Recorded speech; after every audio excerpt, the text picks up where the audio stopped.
Walker Texas Dangler subscribed at tier 1. They've subscribed for 43 months and says MST3 dance, MST3 dance. End of line. Walker Texas Dangler, thank you for the tier 1 sub there, and for 43, 32, no, that's 32, 8, 43 months. I appreciate that.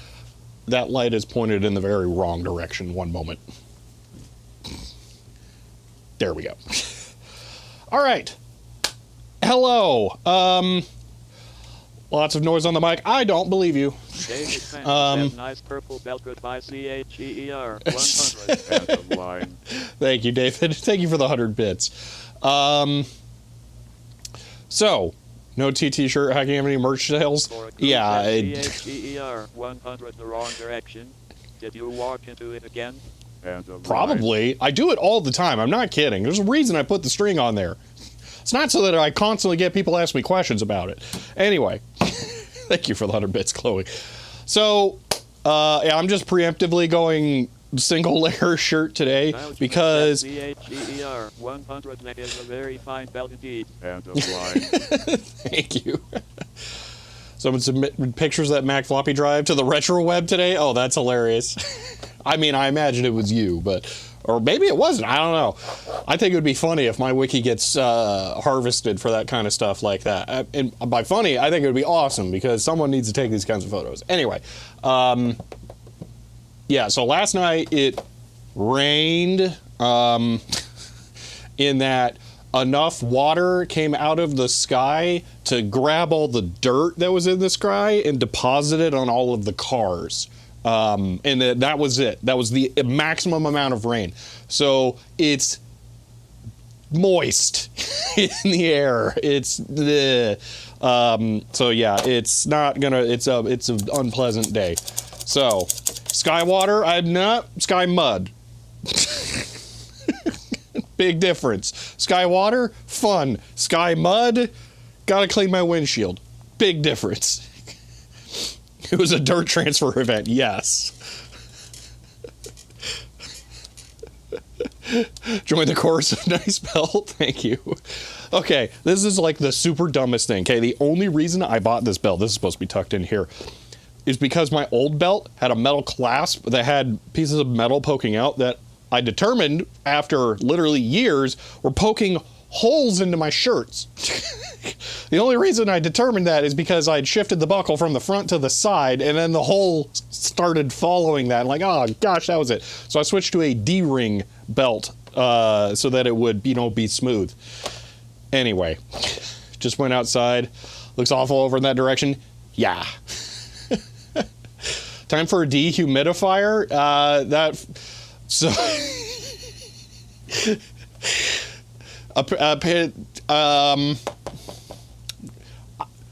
if this is distasteful, my apologies, because I am not aware of So I the... wore my belt buckle to the side, which was the style at the time, CHEER. End of line. Thank you for the 100 bits. What is a dehumidifier? Yeah, a dehumidifier would be seen just as weird in Arizona as apparently air conditioning is in the majority of Europe. Superbruni says CHEER 100. What is a MAC question mark? A little pile of plastic. Enough talk, let's repair it. End of line. Sonic Super Roni, thank you for the 100 bits. Oh, I got him, yeah. The only major difference is that people don't die here because they don't have a dehumidifier. So get yourself an AC, Europe. All right. You know what, Ben, though? Actually putting the belt buckle on the side was kind of nice. But anyway. All right, so yesterday we dismantled the you pay your electric costs. It's not... How you don't run one now? Just only run it when it's hot. It's probably not going to be that bad. Anyway, yesterday we started disassembling a Sony MFD51W, which is the 800K drive from a Mac, because I want it to work, and then I want the computer to work, and then I want to try and write disks for this drive using a Grease Weasel and some PC drives. So that's what I want to test.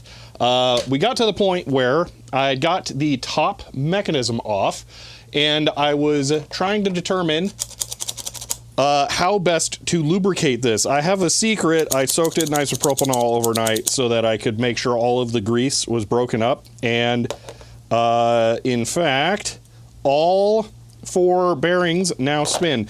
However, I realized I got really lucky in that this didn't turn into a giant pile of rust. So, good job, coding. So, acting like you have a 4-ton unit for a small house. I mean, yeah, AC eats €1 an hour. I mean, if you're only running it during the parts where it's lethally hot, I feel like that's worth it. Anyway, gonna get one for bedrooms. Gotta get a new fuse box because old electrics.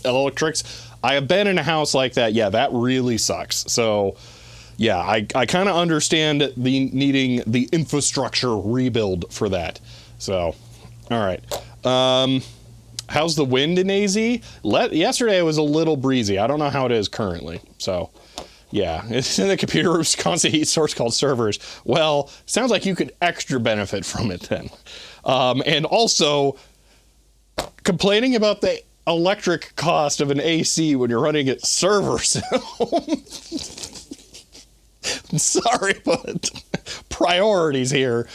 The meat bags should be the ones getting the power before the computers. All right. So here's the goal. We're going to silicone grease the slides. We're going to 3-in-1 oil the bearings. So, yeah, we got to make sure this thing is nice and smooth. I still think that the spring, though, I'm getting out of the AC stuff. There's a reason why I said it's for some reason political over there. So I'm just bowing out because I don't know your guys' politics. All right. I think this spring is too strong. I'm a little apprehensive about trying to weaken it, but I want to see how much force this is really responsible here, for here. Let's see. Come on. Ah, there we go. Okay, so. Yeah, see that?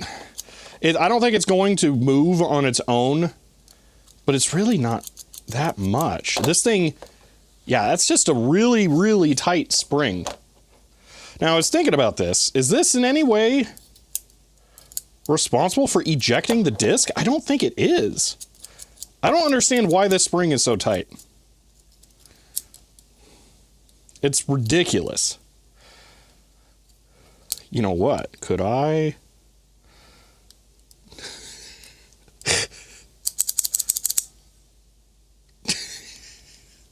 Deal. We'll try that. I want to see if that works. All I did was just move the hook point from there to there. If that works, I'm leaving it, and that's my new Mac motor gear conservation strategy, because that feels so much better.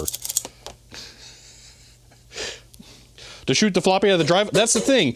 What I'm saying is, this is the spring that pushes on the disk. So if I put a disk in here, to give you an idea, all right, this gets released, okay, this goes in, and then what else needs to move? This. So this piece, that's still not enough. Maybe this does somehow move the disk. I'm unsure. Floppy is backwards. You know, you're right, that's not gonna help. I don't know if that's the actual problem, but that's not going to help. Well, that opens the shutter. Okay. Okay, but why? What's the deal with this? Is that supposed to get pushed? Is it supposed to hook out of the way? Okay, it goes like that. Okay, so I think that would be down and in. And then, okay.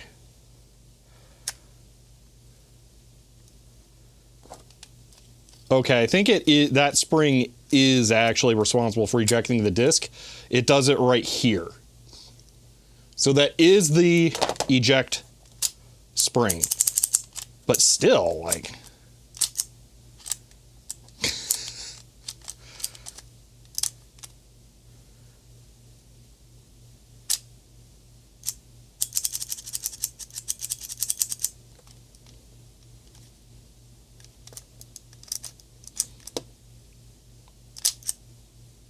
I don't know. I'm tempted to leave it that way and see what happens. It would not be trivial to fix it, but it would be less painful than trying to replace that gear. Yeah, you can get the gears. That part's not the problem. The problem is I don't have gears. In the amount of time since I first had the idea to do this project to now, there was not enough time for me to even get gears delivered. I could have printed them myself, but that wasn't going to happen. Okay, well, let's do some lubrication.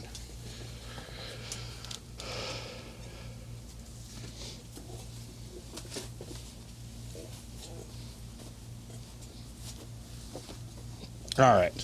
Didn't get the chance. Have we inspected the existing gear? I have the motor out. I have not taken it apart, but I think it's okay. So this never had power applied to it. I took it apart before I did any of that so that I could confirm whether or not it's lubricated. If it's intact, just cleaning and rebuilding it should be good enough to keep it running. Exactly, yes, or relubing. That's what I was getting at. So I was just going ahead and doing that before anything else. That way I didn't have to worry about it.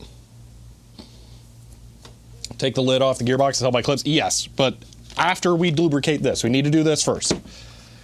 Okay. So let's start by actually grabbing a paper towel and wiping some of this stuff off. It got a little carried away.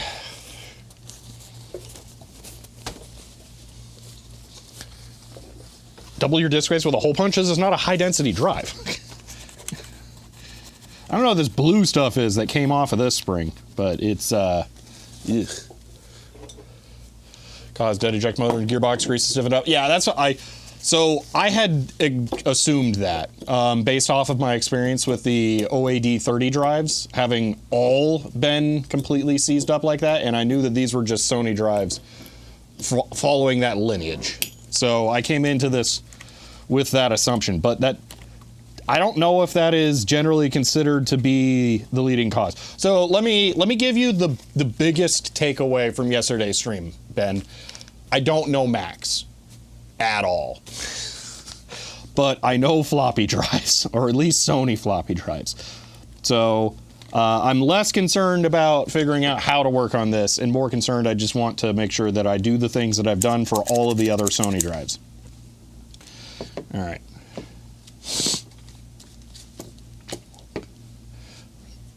Yeah, I was thinking it couldn't be a flippy disk. That's super.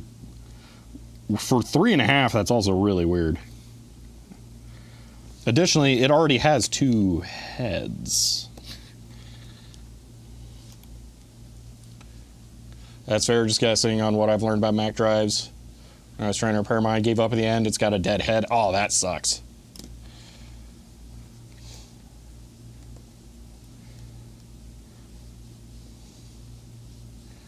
Does that just mean it, like, it's constantly jamming and it never finishes anything?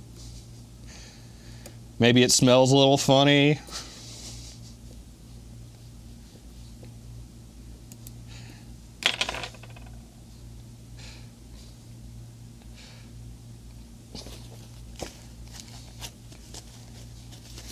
That's just me. There's a different reference that I'm making. From gear, different plastic and all the other gears in the gearbox. What always is that exact gear? Yeah. Okay, that feels okay. Now let's do. Yeah, we can definitely improve that.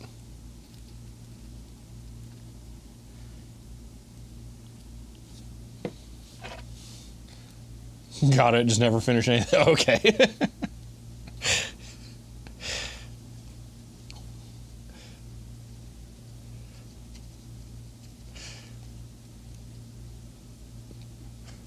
I will confess, though, that my only knowledge of that comes from Code Monkeys.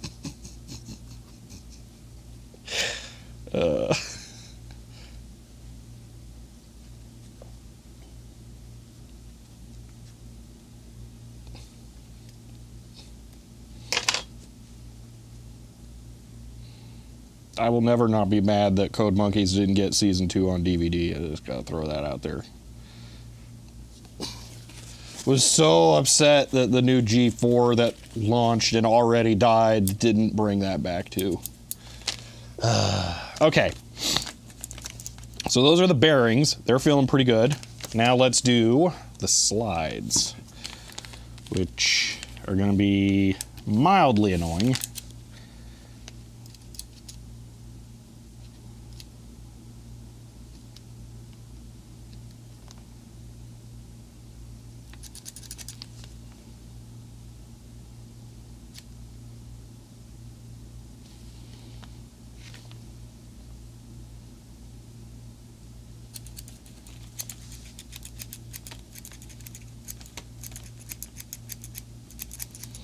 I love that I got it on the spring. Didn't know G4 came back? Well, I got bad news. It came back and died.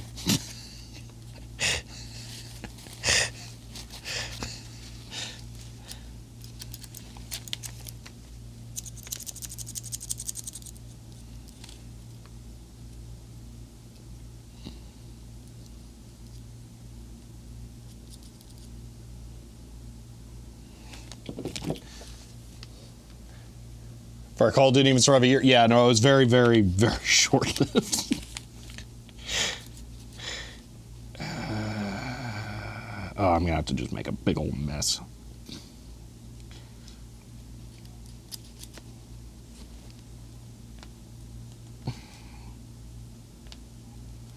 Trying to get this onto the bottom of the slides, which is not easy.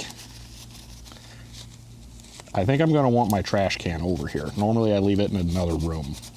Maybe I can just go get a box.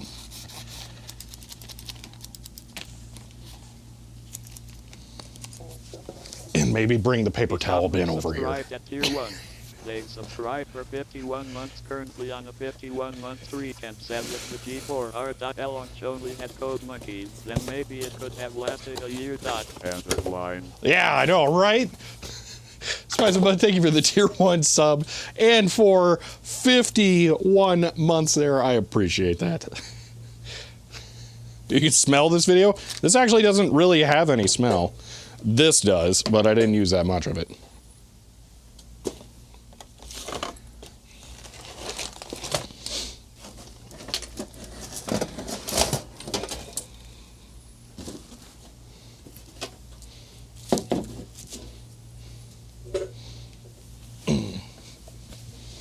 What kind of grease is that? It is silicone paste. That's why it lacks smell.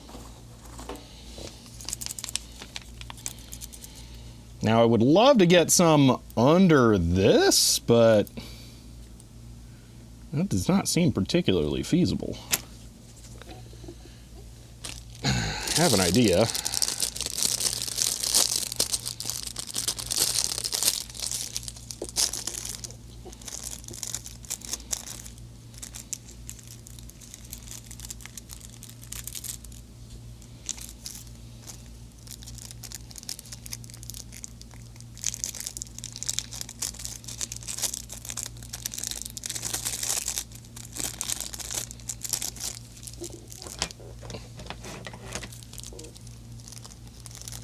These are dangerous. Hey, Nev. Here we go. I'm going to use this because that can get under there. And I can use that to drag it.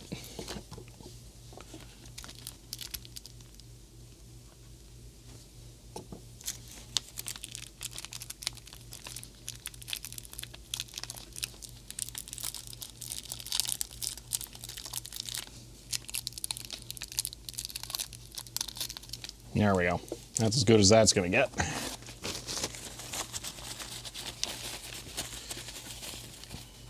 I'm going to wipe some of the excess off here.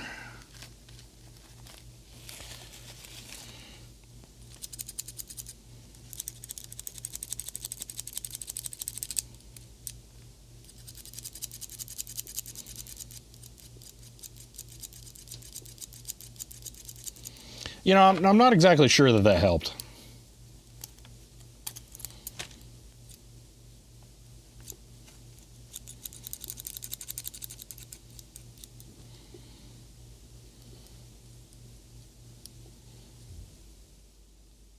Which I don't understand how it would have made it worse.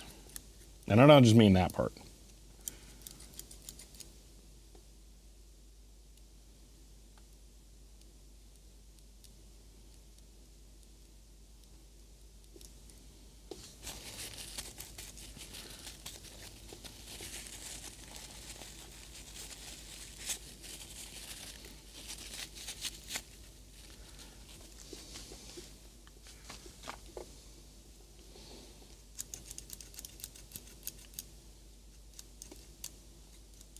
Yeah, but it already had a lubricant on there.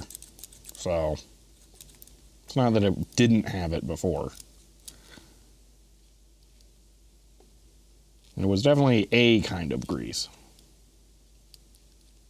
I might be overthinking it, though.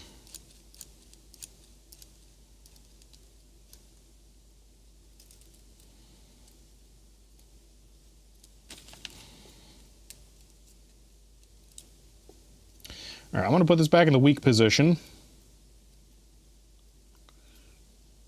And then focus on the bottom slide. Actually, you know what? I'm not touching the bottom slide. It's perfect. Yeah, there's no reason to touch that. All right, let's look at the motor. It's time.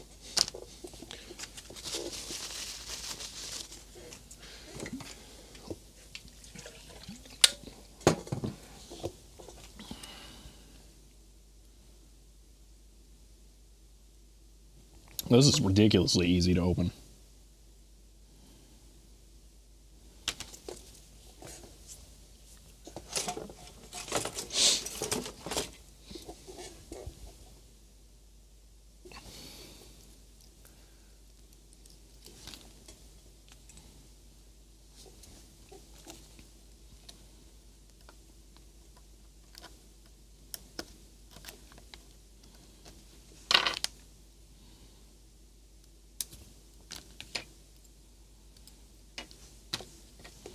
Oh my gosh, look at all them little tiny gears in there.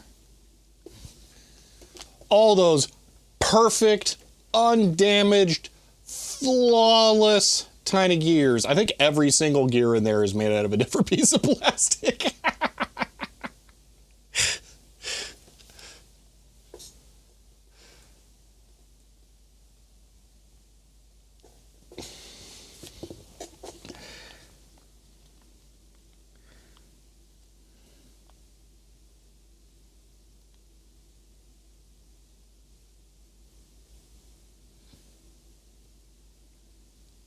Actually, this is kind of interesting. If I remember correctly, the yellow one's the exploding one. Yeah, that makes sense. It has not moved in so long that the yellow one has actually started to get corrosion deposited on it by the brass gear. So you can see that it's green in there. But yeah, everything else about it looks totally fine.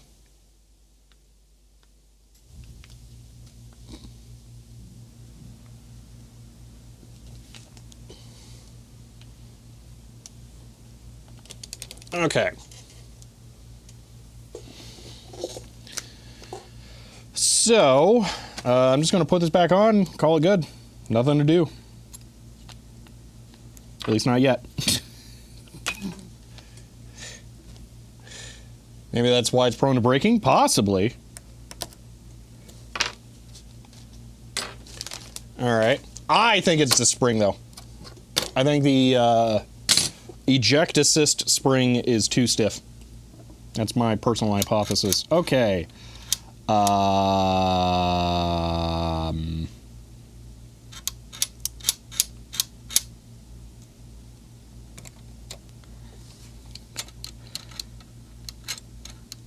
Yeah, it should go in that position. Put some power to the motator and rotate it. Yeah. Let's see. Do we know what's what?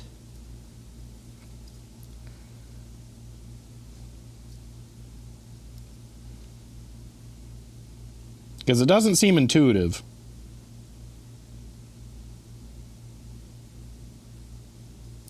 Actually, I think it's red. Yeah, right there. There's no voltage rating on this. Nah, pass. I'm good. You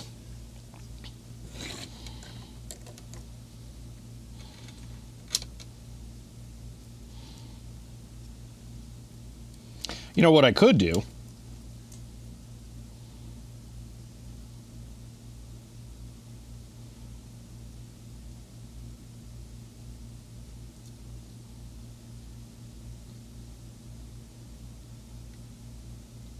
Is there a way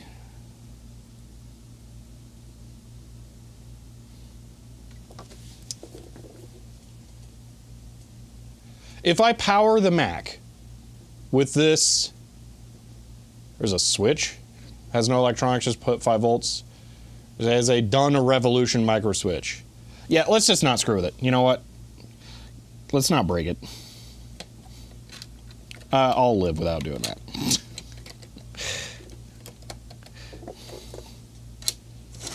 All right.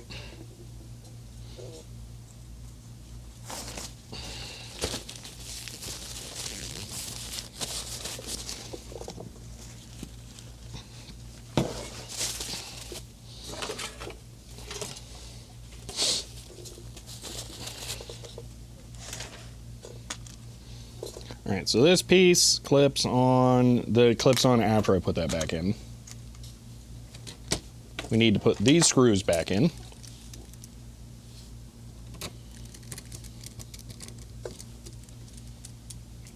TT Mac bashing this weekend? I would never bash it with like a hammer or something. Verbally, there's a good chance, yes.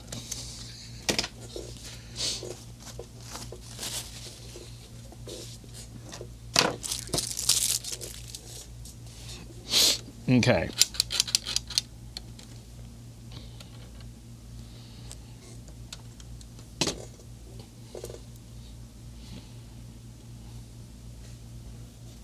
Mac or PS2? Honestly, really don't know enough about Mac to even make a remotely fair statement on that.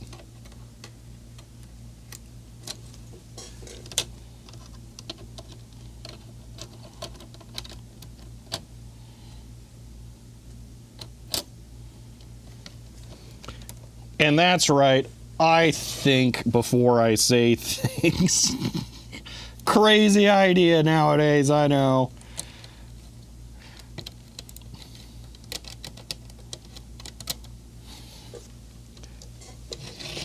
This does not work. We put a Gotek in and call it a day.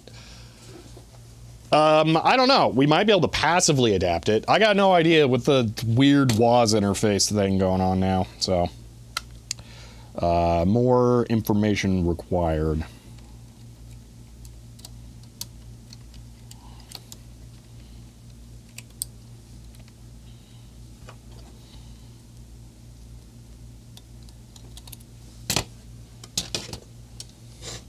Get a blue SCSI, just make it use hard drive images.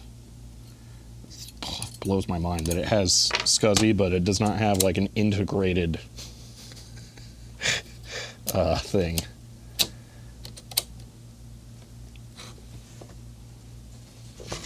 Okay.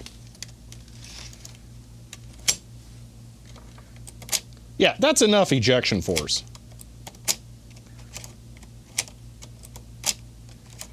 I don't need it to clear the keyboard.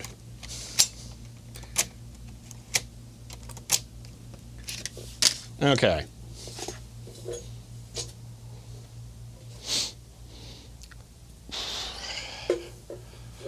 There is a blue SCSI somewhere around here, if it comes to that. There's also a Mac SD. Blue SCSI may be in this box. This would be more apropos for the blue SCSI, though, than the last time I tried it, where it didn't quite fit the use case, and it was kind of weird. Okay, so, the logic board, with its disgusting, weird water spots on the bottom. I'm gonna pretend I didn't see it, and then we'll just try it. Actually, is there any harm in powering the Mac without the logic board in it? Does anyone know if it'll just like self-raster or do anything?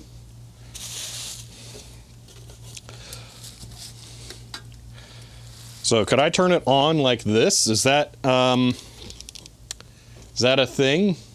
Just to make sure that the, like, you know, power supply doesn't blow up or whatever.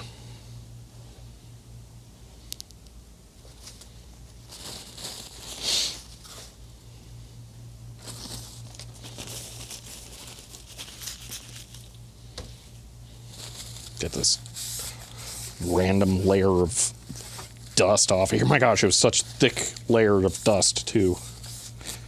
Like the one visual blemish on this.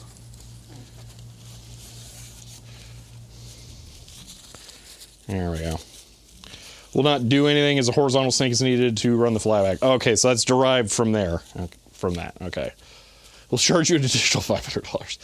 All right, well, I guess we can just put the logic board on there and hope for the best. I don't think I'd risk it. I see people saying the analog board doesn't like running without load on the rails. Okay, see, that's the kind of information I was looking for. You know, although I was getting some people saying that the analog board has some real pooey solder on it. So should I investigate that? How do you remove this? I see the plastic rivets, but this it doesn't look particularly fun to dismantle. I'm going to not worry about that for right now. All right, let's install the floppy drive.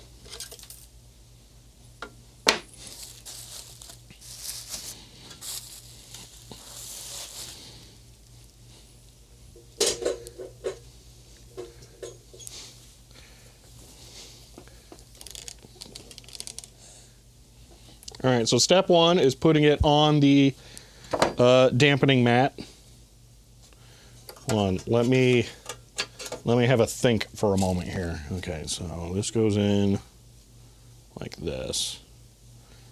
And this. If I had been paying attention when I removed it, probably went like that. Oh, it's got indentations in the dust layer, so it goes like this. Okay.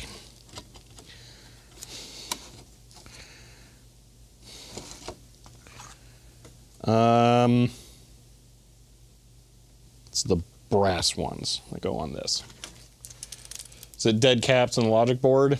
It's really obvious if that's, what? Common analog board related failures that the powers up checkerboard display. No, yeah, that's logic board. That's logic board. My Mac Classic 2 had that. It's checkerboard or jail bars, I think is what people call it. But you get the vertical stripes as well. And it seems to be more of a sensitivity to flux than it does actually a problem. Wow.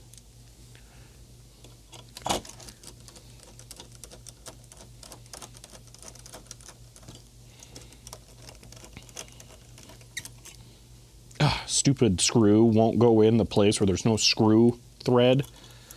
Such a needy screw. I mean, I'm not watching someone else's video on stream. That's just never going to happen, so.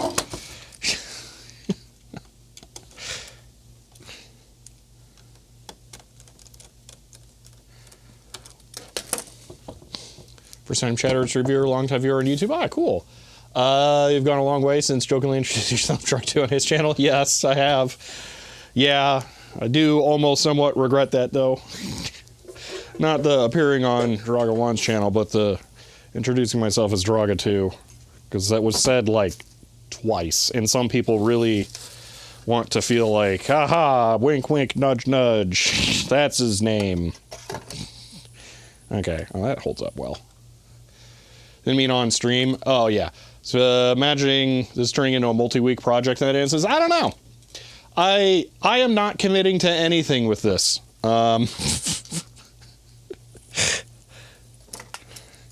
We're playing it by ear here.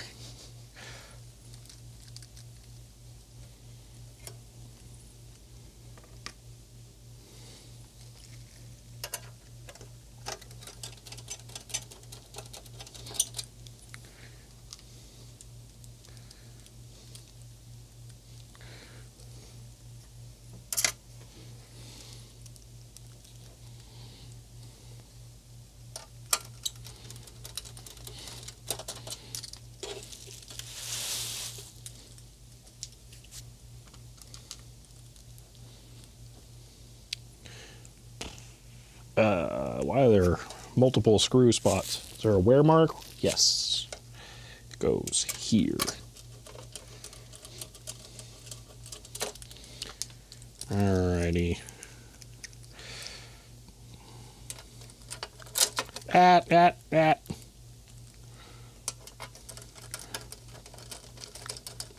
Sucks when you mistake and then turn into one of the aliens from Martian Attacks or Mars Attacks.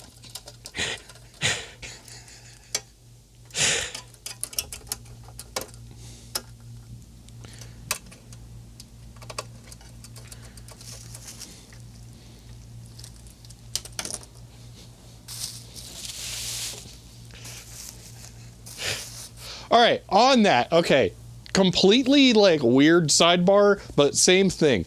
Do any of you watch Forbidden Planet and see Leslie Nielsen as the lead in that and feel like it's like watching C-Lab 2020, where it's the straight man, the straight version of the comedic actor scene kind of thing?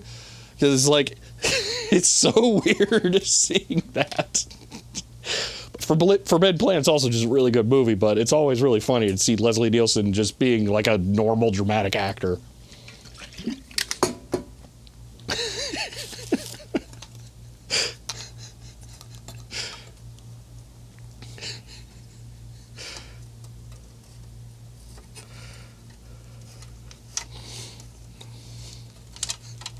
Only saw C-Lab 2021. Yeah, so if you're not aware, C-Lab 2021, they got the rights to the original cartoon, which was C-Lab 2020, to the like actual intellectual property rights to all of the animation and everything. So C-Lab 2021 is made by reusing a lot of the original animation and then tweaking it and changing the dialogue to be satirical and adult themed.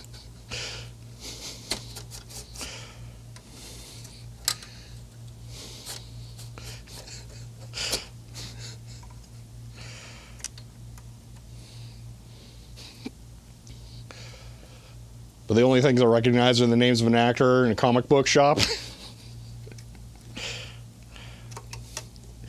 It's definitely something that's worth checking out.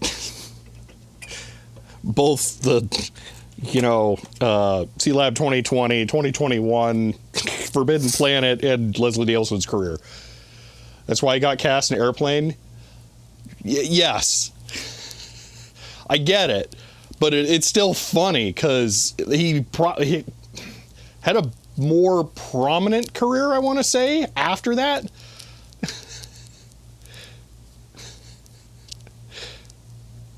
Being on late after.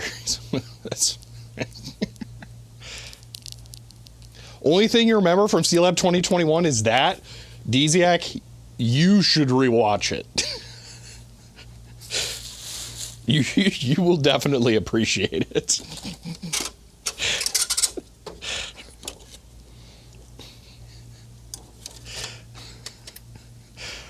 Okay. Let's just do a quick mental check run through of everything because I am doing this over 2 different days. I'm not super comfortable and familiar with it. And I'm being somewhat lax doing this on stream. So, floppy drive, plugged in. The key is upright. The cable was never detached from the logic board. The logic board is slid in. The screws are part of the case, so they hold it in outside. This is held in with the screws there and then the ones there. We never touched anything in analog land, so we don't need to mess with that. This cable is reconnected. It was keyed. I did not call that out, so I did not need to pay too much attention to the orientation. However, I will go ahead and just look at my photo for reference anyway. White cable on the left, check. Logic board, let me confirm it's correctly seated in the rails. Yes, it is. I think I'm going to put the case on and then attempt powering it. So, minor cautionary note. There are 2 tiny reefas in there. They look okay. I never heard of the small ones blowing up. This one could have had a big reefa right here, but it has the dipped one instead. What is this, Mac? It is a plus. More importantly to me, it has an 800K drive. That's all I'm after. So, I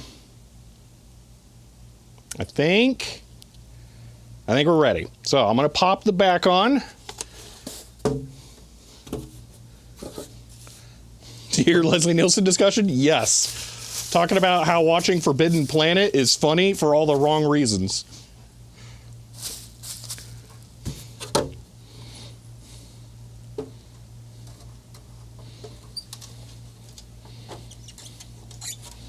Forbidden Planet is also just good, though. I don't want to make it seem like it's, it's only good because it's, pre-comedic Leslie Nielsen. Forbidden Planet is just excellent. There's a reason that it's so famous.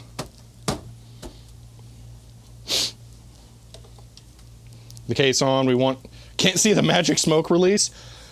I guess there's no reason I can't power it on with the case off. I was just going to do that because the feet are on the case and it kind of supports the logic board, but I suppose there's no reason we have to.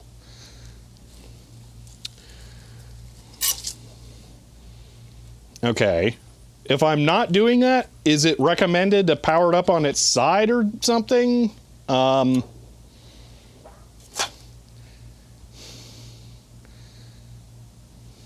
Gabus Robbie. Yeah, Robbie's a whole other interesting story that there's There are probably details about Robbie that you don't know that I can tell you that I keep meaning to make a video about.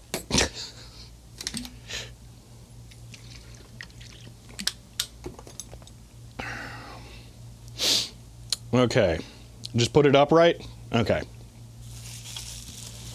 I'm going to put it upright on this, obviously, though.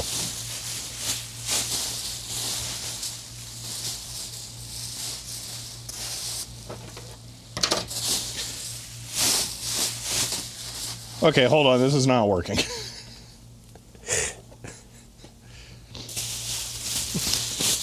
Trivia tangents. It's a massive trivia thing, but it's something I could actually make a video about. Robbie's is a footnote.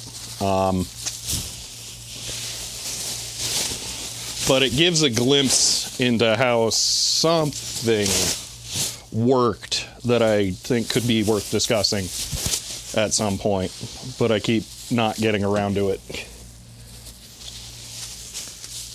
Wouldn't put it on that. My option is put it on this or put it on this, and I do not consider this safe. This is not conductive, for the record. It is static dissipative. Big difference.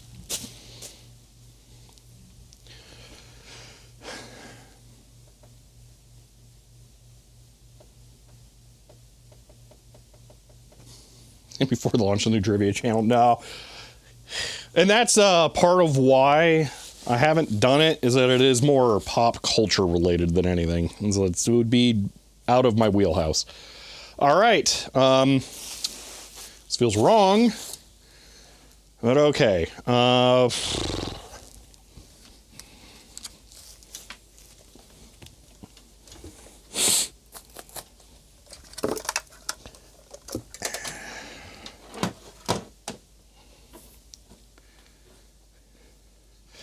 Makes you cringe?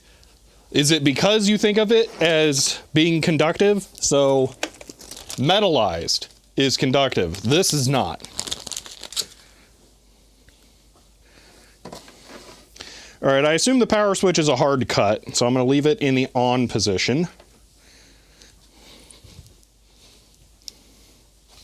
This is one of those times where I'm going to say eyeballs are cool, and I want to keep them, and I don't need to see anything for a moment. Keyboard not found. What on these models? What now? Fire extinguisher ready? It's right there. I would desperately prefer not to use it, though, so this will be baby's first fire extinguisher. And then, if things really hit the fan...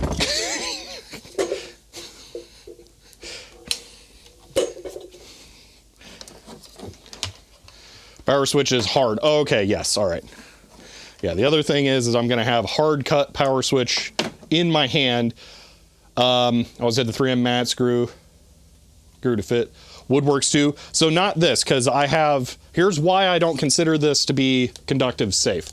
I have wood screws exposed on the surface. So there is the potential for contact to be made. I tried to countersink them. They didn't all countersink as well as I would like, but I kind of leave that intentionally because as the surface degrades on this is actually in good part metal that gets deposited on here that leaves it black. So there's that, and I'll like trim resistors and stuff, and it's really hard to see, or I'll solder and a little bit will splat off. And once you get this kind of texture on here, it becomes almost impossible to see anything. So in general, I just treat this as unsafe as far as powering electronics is concerned. All right. You guys probably, what angle do you guys want? You want this angle? You want to see more of the front? The front, I mean, it's either going to work or it's not, and I can just... So you know what? I'll do that, and then you can look for smoke and fire and fun stuff. Here we go. Oh, I didn't know it made a sound.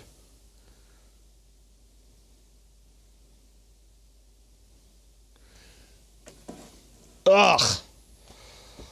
How boring.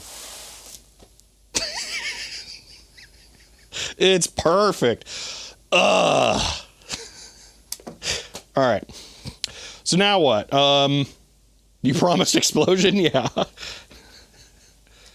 So can I just put like any disk in there? What will it do if I put a disk that does not have an operating system in? So if I put, say, that red disk in, will it try to read it, fail, and then just automatically eject it? Because there's no eject button.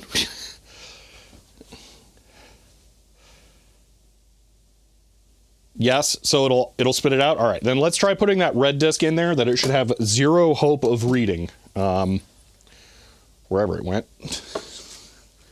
Hey, there it is. All right. Although it is, oh wait, actually this could work. I'm changing my mind. This disk is gross. I'm gonna go get a high density. I regret putting that one in there. Okay. This one should be fine. All right. Well, now that it's not going to catch fire. That seemed longer that time. I don't like that. Okay. What kind of sorcery is this? It doesn't run at like 70 hertz or anything else that's weird? All right, here we go.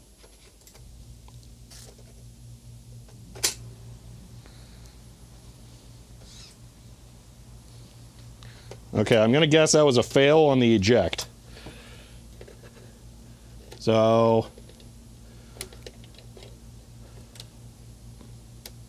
Oh, I don't like what's going on there. Let's take it apart. Oh, yeah. We're putting the spring back to full torque.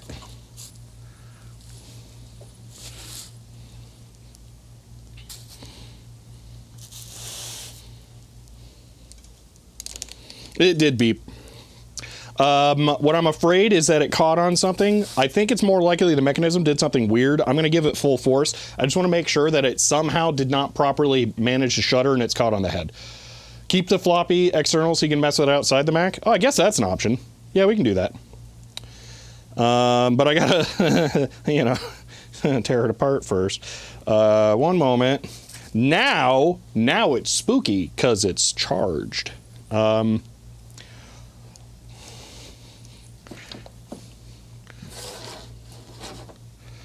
Yeah, I'm not touching the manual eject hole. That's not happening. I know it's there because I was manually moving the shutter previously.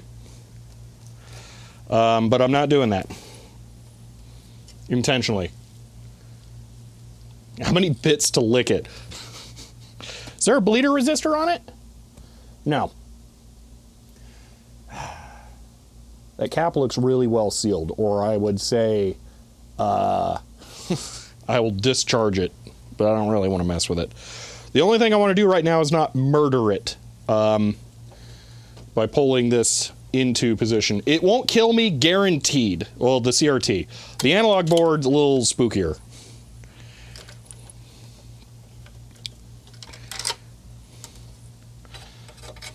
Oh, that's really not going to be easy to run outside. That's a very short cable.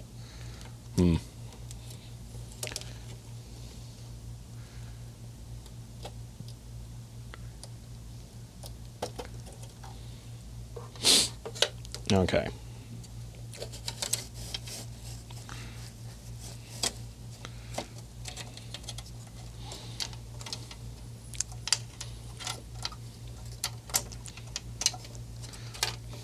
You know, I just realized I was so focused on looking at the horrible, disgusting mess on the bottom, I completely forgot to look at the monstrously big 68K on there. Those things are always like uncanny valley chips. They're so big. Gosh, like just look at that monster.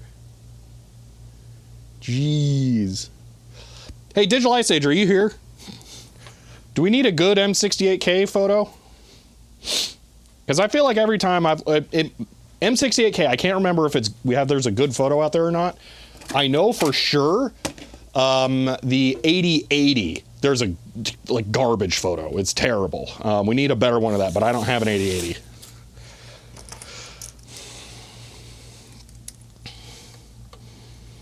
I can just snap a quick one while we have it out again. Because I think it wouldn't be a bad idea.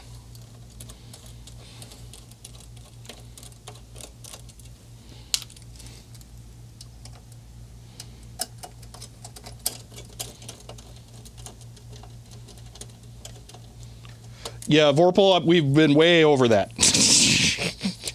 I've already taken the drive apart and serviced it. Yeah.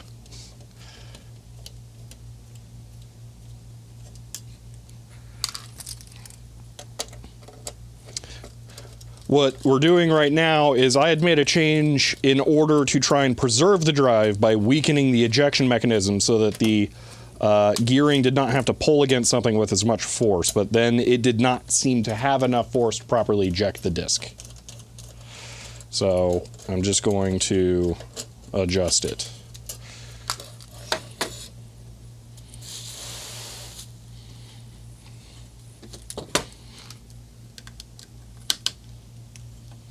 Intel 8080. Use them in schools to teach assembly. You might have one. If you do, I would be very interested in it. I'm not even kidding, just to take a photo. Like, you go look up 8080, you'll find the white ceramic one. Do I have... I think we looked at my IMSI cards, and I don't have a white ceramic one. That's what I'm really after. Because I was realizing, wait, the IMSI 8080 is named that for a particular reason, but I think it did not have the correct CPU type. So if you have a white ceramic one, I would be very interested.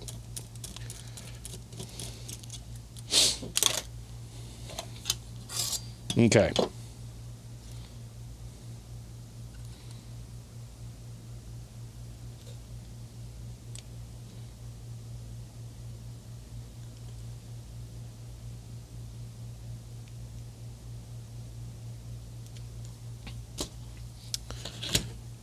Boom. I just saved this drive's life by ignoring everyone's suggestions.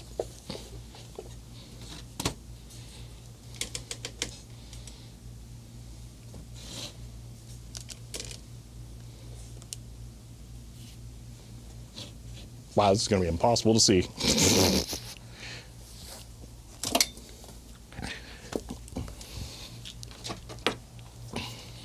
I want you all to, I'm going to show you this so you can understand why I did what I did. Ben can already predict the future because it is his past.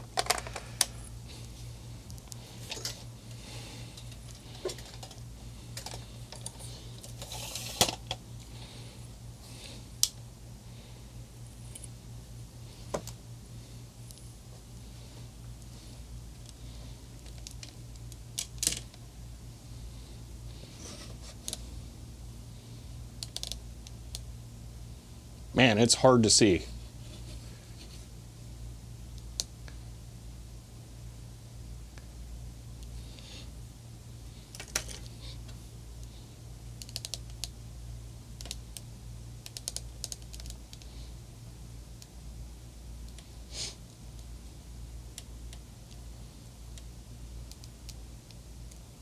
Okay.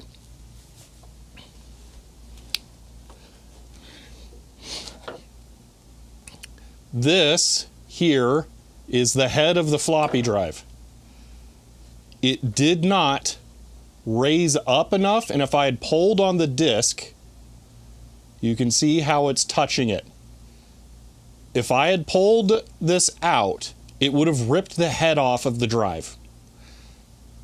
So the instant I felt that there was resistance to pulling on that, I stopped.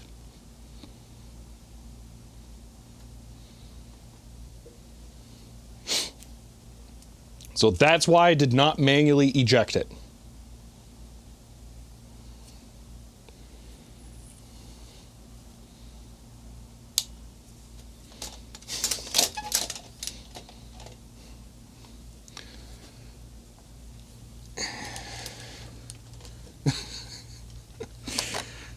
I was one of those things that I was just keeping in the back of my head. I've never actually had that happen to a drive before.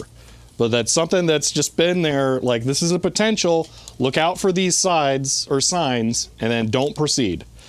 So So that was why I left it in there. So it's going to be perfectly safe to lift the head and then pull the disc out, because it will always clear the bottom. But I don't understand how it did not raise up more.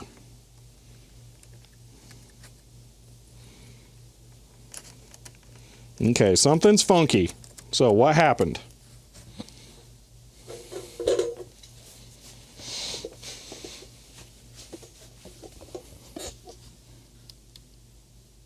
Well, I guess you're right, Hellencroft. It could be farther down on the other drive or on the other head. That is a possibility. I could see it, though. I could see that it was already clearing it. So, yeah.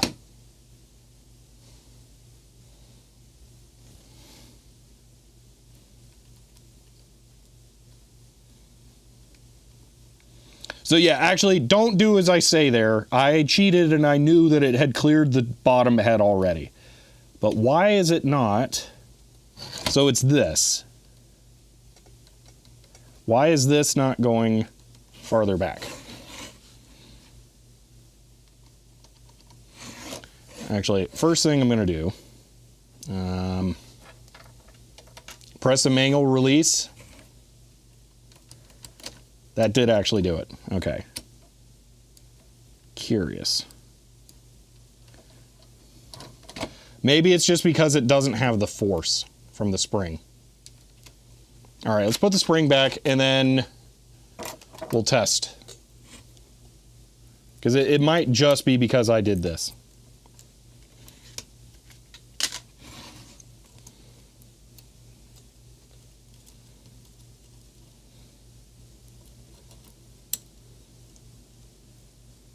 Okay, you know what sucks is when the spring is covered in grease.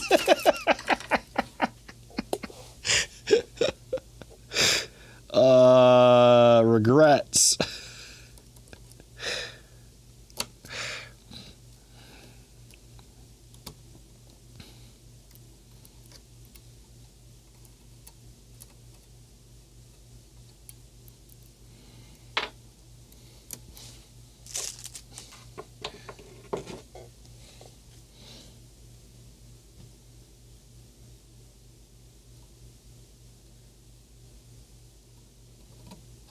Laura Coon says CHEER 100 are regrets. I met a few. End of line. Chloe, thank you for the 100 bits. All right. All right, there we go.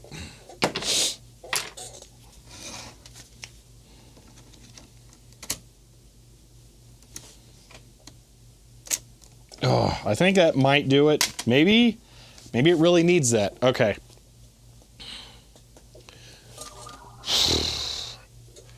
Now I have Bloodhound going in my thing.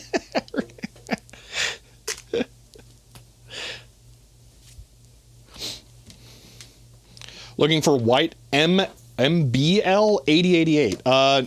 No, I'm looking for a white 8080. Here, one moment.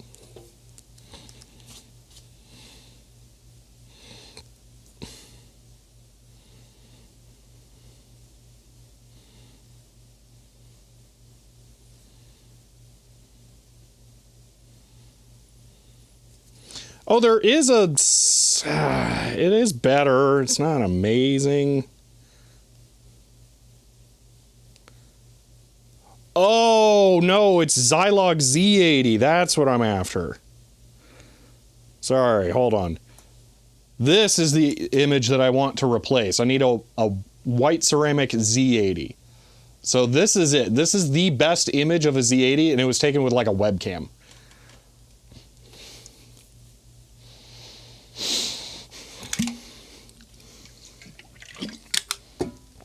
Schmide, you cannot say the other Bloodhound Gang song stuck in my head. You know how many popular songs they had?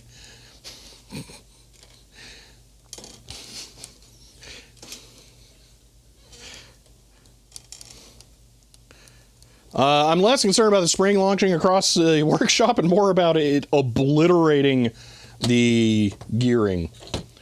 Clearly just two, the one and the other one, yeah.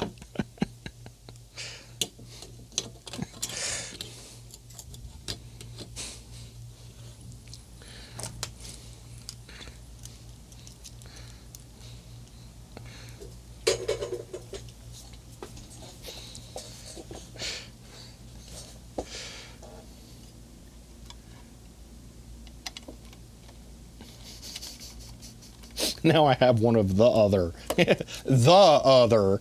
Oh, wait, hold on. Let me rephrase. Yeah, you said that. Yeah, I've got the ballad stuck in my head now.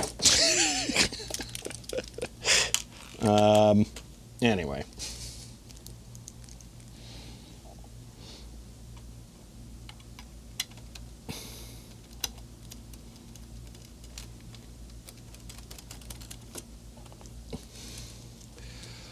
Why is there a Mac 6.3 volt battery on the desk? I mean, there's a bunch of Macs around here, isn't there?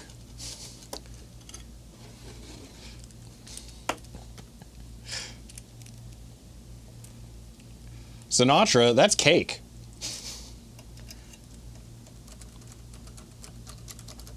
Hold on, wait.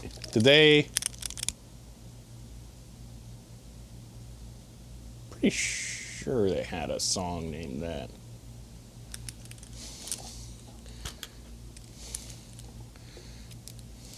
A snack for later.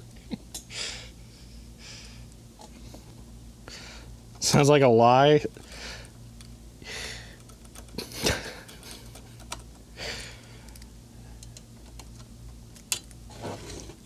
I don't know. Cake is one of those either know them or you don't bands. The thing is you all know, in this case, the song, regrettably. They only really had one major breakout.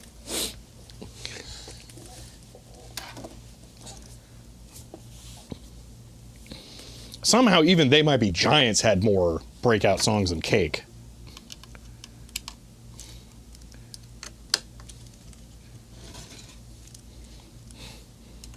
Yeah, I don't ascribe to the monthly computer things, because you either hold good projects until then and then lose inspiration to do them, or you pull random nonsense out and then just shoehorn it in. So, No, hold on. It's not Symphony in C. That's not what I'm thinking.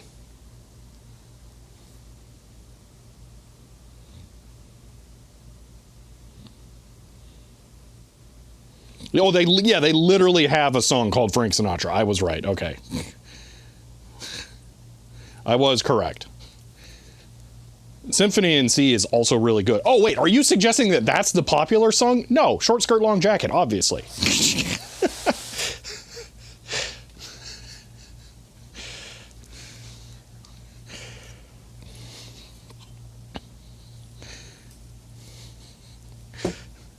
Desiak's just trying to go for the deep cuts so that he feels special.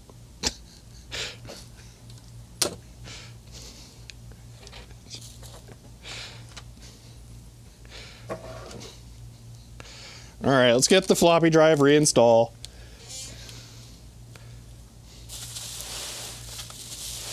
The Alien Ant Farm Smooth Criminal is really, really good. Way better than it has any right to be. Thought this was a Windows stream? Don't worry, we're really not going to be using the Mac a lot. There's a good chance we won't even use it at all today, actually, if I can't make a disk for it, which it's looking like we might actually try here pretty soon.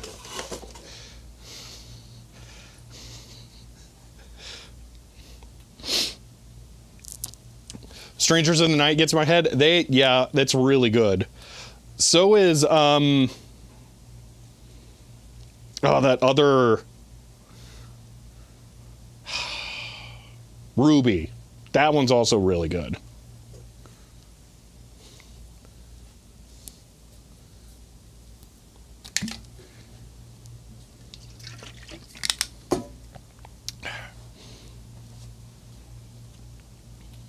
It's 100% the best version.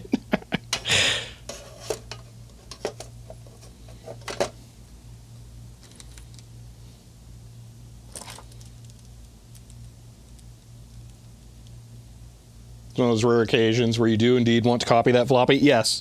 I mean, I always want to copy the floppy. The whole of Fashion Nugget is just pretty good. Excuse me? Just pretty good? Where'd I find that relic? I found it in the box right there. There we go. Yeah, it was in the box. That was where it was. Hey, Philip, how's it going?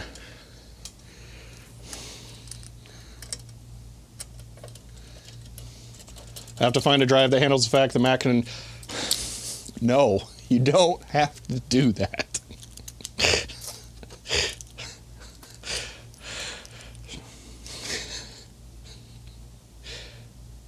Did you link press as a refresher? Yes. So that is exactly the myth that I'm trying to bust, Poot, is that you don't have to change the speed of the media. You just change the speed at which you read and write to it. Laura Coon says CHEER 100 Shelby, not a Mac collector. End of line.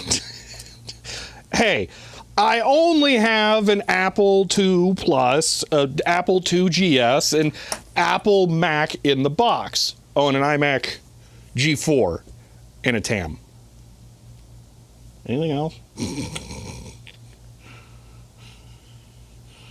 I'm not quite willing to say that's it. I will say there was an Apple DMP printer on eBay for like $60 or something. I was so unbelievably tempted to buy. The two don't count towards being a Mac collector. End of Oh, line. phew. Okay.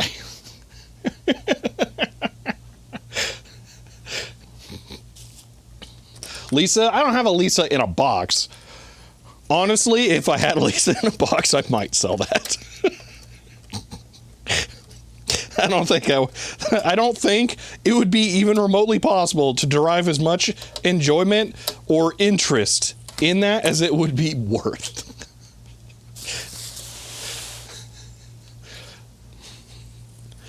All right. Jealous of the iMac G4? I have a really nice video about it. It's one of the few Apple products. Is it Coyote money? Easily. The broken one might be. Heck, I would not be surprised if a boxed Lisa cleared 15,000.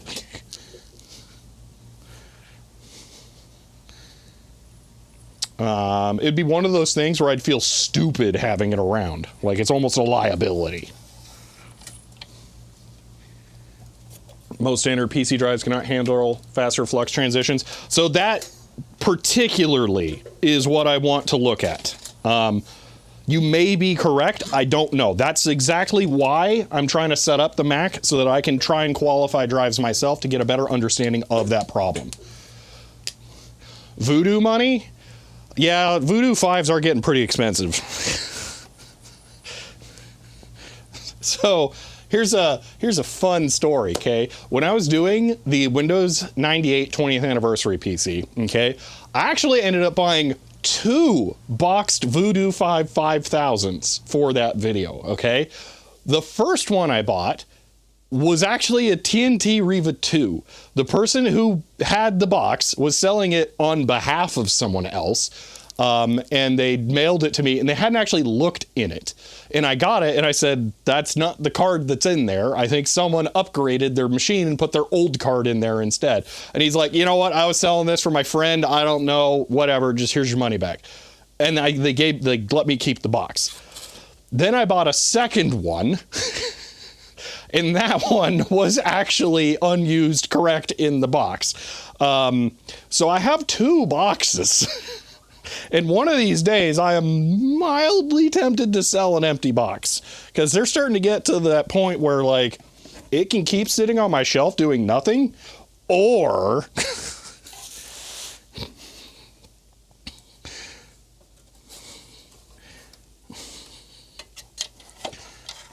because I don't need two.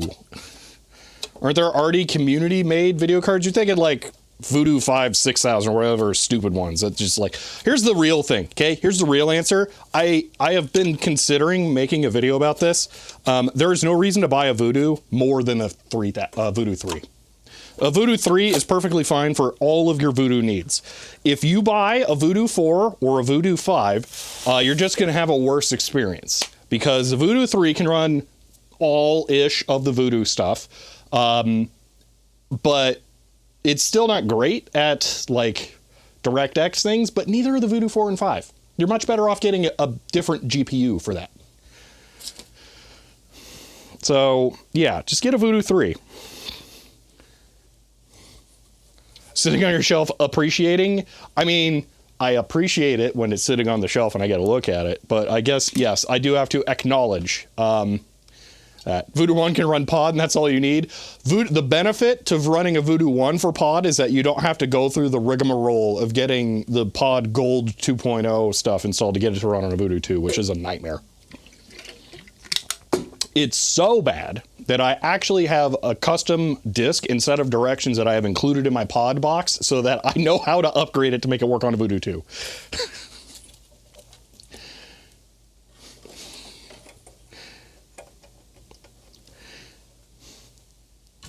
Anyway, made a 3 episode about the Voodoo story cards.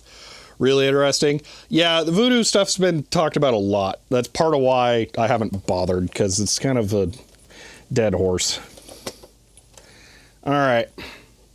That's everything plugged back in. We can try feeding it a disk again.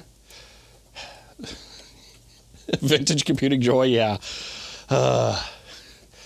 Glide was GFX Systems best over OpenGL and DirectX. Yeah, make one joke about a Ford engine, said we were talking about 3FX. All right, that's everything again. I'm becoming more familiar with this machine. Power off. Plug in the power.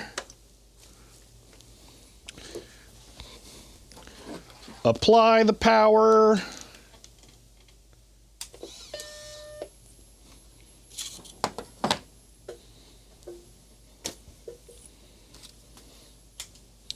Okay.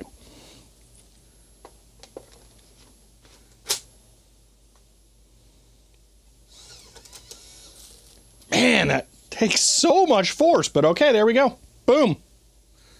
Golden. Let's put it back together, make it all nice and pretty. All right.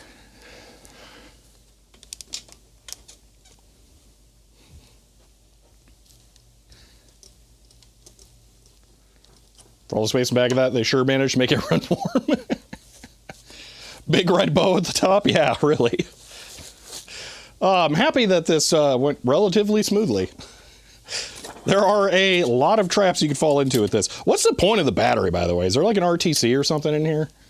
Like, why would I ever install a battery? Don't we need floppy drive to connect to Grease Weasel? No, because I can't. It's a weird, custom, funky pinout. So I can't plug it in. Plus,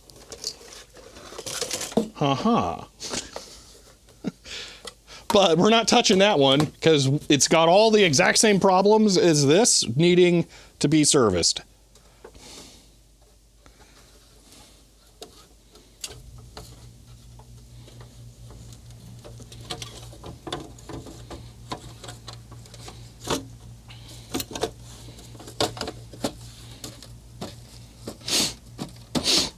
All right, let's put the screws back in. Bought a floppy Emu for yours, best decision you made. So the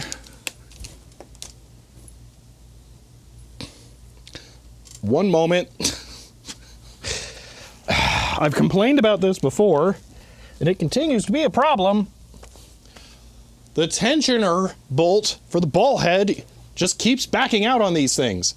I have one of these on a monopod that I use for like nature walks, and it's long gone, which really sucks.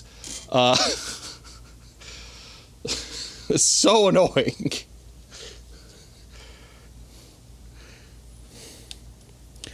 Okay. especially, oh, hold on. CMOS setting, like audio volume. Oh, okay. Battery back setting. Weird. All right.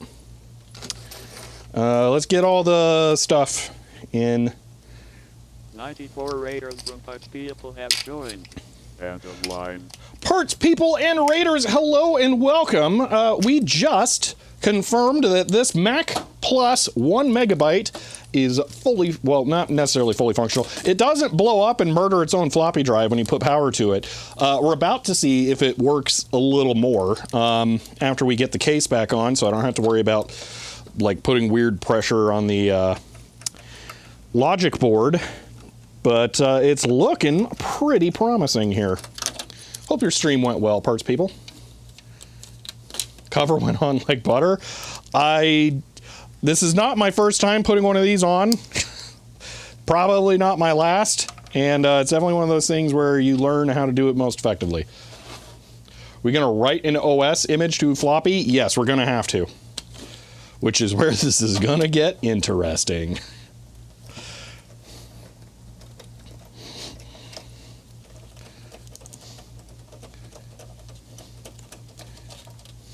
Is that a plus? This is a plus. It is a plus 1 megabyte. And for extra fun, there's the box right there.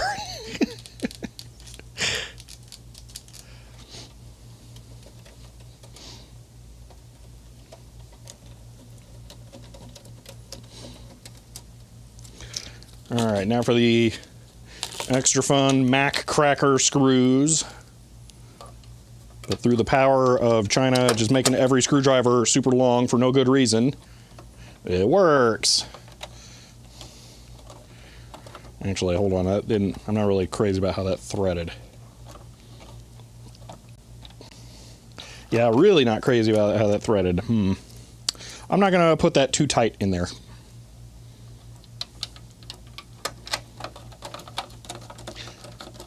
Oh, that one went good. Kind of. I remember just over time to recall this pale shade, at least one part being yellowed. There's a yellow part. So this one has spent the majority of its life in the box, I believe. This is an abnormally good condition one. So, for example, here's the keyboard. So,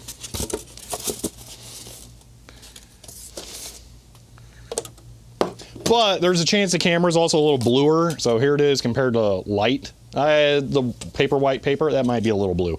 So the white balance might be wrong because you have to go in and manually set like a default thing for the Blackmagic cameras. I don't think I've done that since I changed out the lights. Why is this not threading at all? One like cross threaded and the other one isn't biting. You know, I'm just gonna leave it. I'm sure it's fine. All right. It's a Mac! Alright, let's keyboard and mouse this thing. I'm gonna get this out of here to remove temptation. So yeah, for comparison, a slightly yellower keyboard. Also more bucktooth, which is the whole benefit of this particular one here.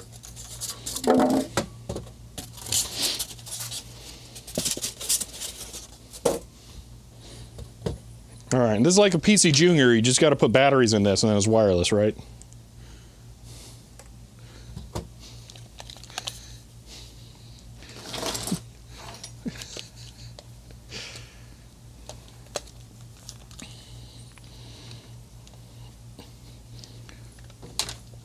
I like how the keyboard plugs into the front, but the mouse still plugs into the back. Are there any gotchas on this thing? It looks like it's wired straight through, so I can't screw this up. Just making sure that there's not something stupid where, like, you can fry the thing. I think if you use a telephone handset cable, it's wired wrong and then it blows up. But since this is the actual Mac cable, I think I'm fine. No gotchas, you cannot do. This is pre-ADB. I mean, yeah, yeah.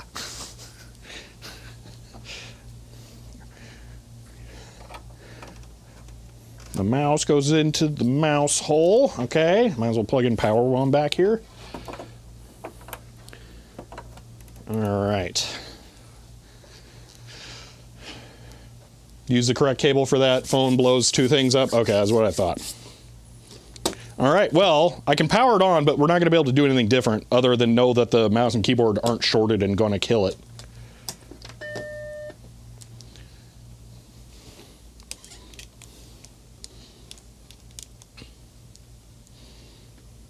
Okay, that feels weird to me to see a Mac on the screen over there.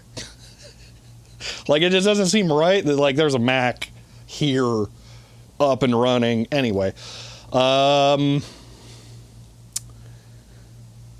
might have a boot floppy that we can test just to see. It's making a sound. I'm not crazy about the sound.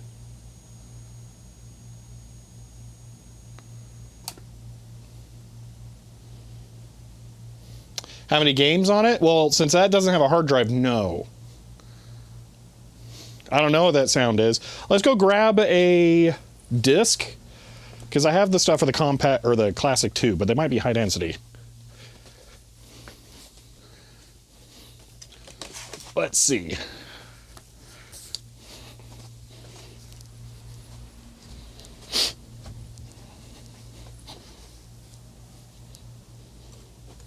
What sound was it making? A loud, high-pitched beep. Okay, so System 7 tune-up, system discs, Macintosh. Oh my gosh, there's so many discs. They're HD. I love the little warning too. That might be the only time I've ever seen silkscreen on a shutter in that direction as well. Actually, not only that, that's the only time I've ever seen the HD logo in that orientation. Huh.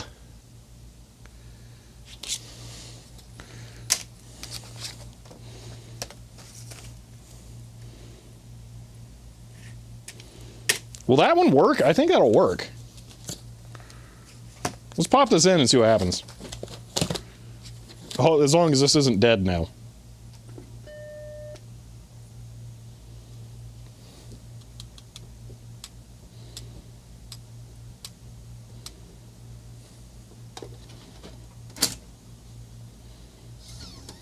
It says, no thank you, I don't like it.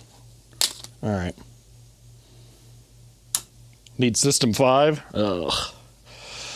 Alright, well, let's go see if we can make a floppy that'll work on this. I'm not looking forward to this.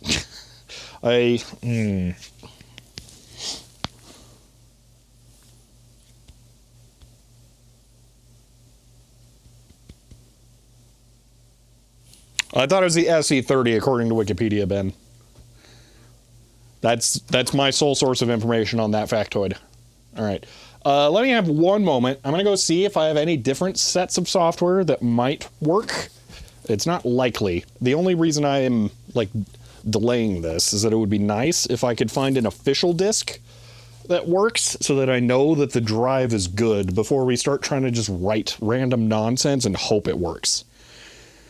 So, because I would like to eliminate one variable and just know that the drive is good. But I don't think I have any Apple Plus discs, unfortunately. Wait, what's all this? One moment. That's a bunch of stuff. Mac SE30 Owner's Guide. Well, that's closer. Okay, one moment. Might be getting somewhere. Oh, gosh.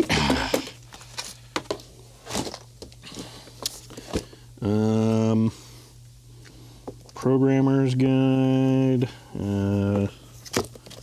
Something or another. TI-82. Okay, I don't think any of this is Mac. User's Guide for a monitor. None of that's Mac. Okay, let's grab... I'm going to take this other one over. We'll see what we can get out of that. Maybe there's something.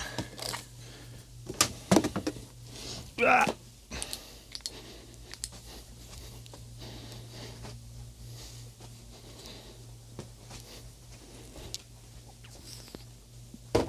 Okay. Definitely later model, plain SE. Okay. So this is an empty magazine bin, and inside of it, there's some kind of book. That's useless. We've got SE30 Owner's Guide, not helpful. We've got, guess what? There's a bunch of floppies, but there's no real floppies. And then, ooh, ImageWriter 2 packing list. And limited warranty for maybe ImageWriter 2. And then some software license, but do we have software? Getting started with your Mac Classic 2. I'm going to put that over there. HyperCard for System 7, not helpful. Mac Classic 2 packing list, compatibility for Mac Classic 2. Some green thing, which I'm going to guess is way later. Power Mac G3, yeah, that's not that helpful. Macintosh reference software information for the Macintosh, but like what version? System software. Is there a year? 94, holy moly. Nope, not helpful. Oh, that's big. User's guide for Macintosh, that's an ADB keyboard, so not useful. All right, so none of that. Oh, wait, and a customer assistance thing. All right, well, that did not help at all. All right, let's attempt to write a disk. Oh, boy. I'm just going to go ahead and try and write System 5, I guess. And we'll see what happens. Worst case, I'd write an older one that still works. So, you know, I'm not that concerned about it. Empty was right. No floppies. Yeah.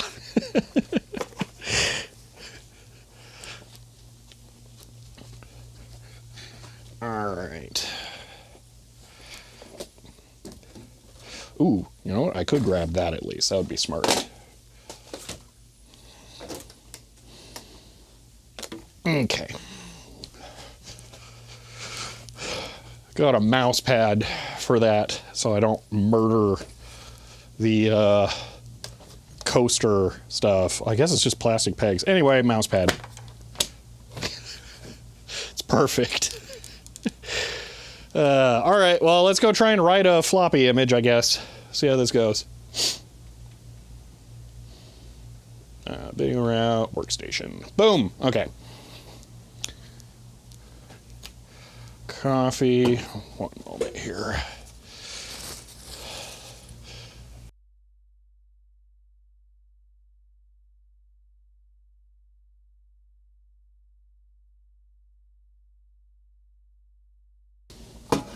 Okay. Yeah, that's the thing I'm most afraid of, Hellencroft, is the software not really being workable.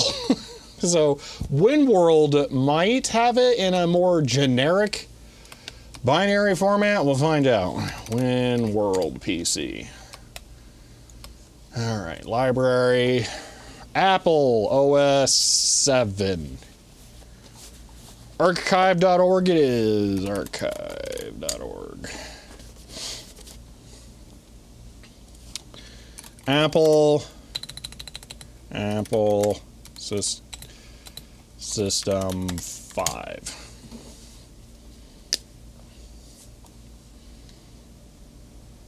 What?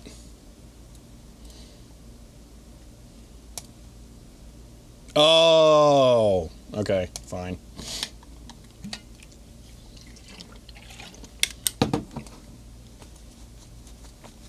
Okay. Obviously I want it in Australian.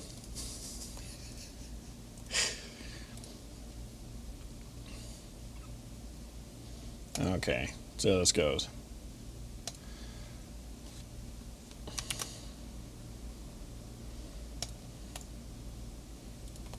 Apple. Yeah, I'm avoiding Macintosh Garden. I don't want it to be in weird proprietary Apple formats.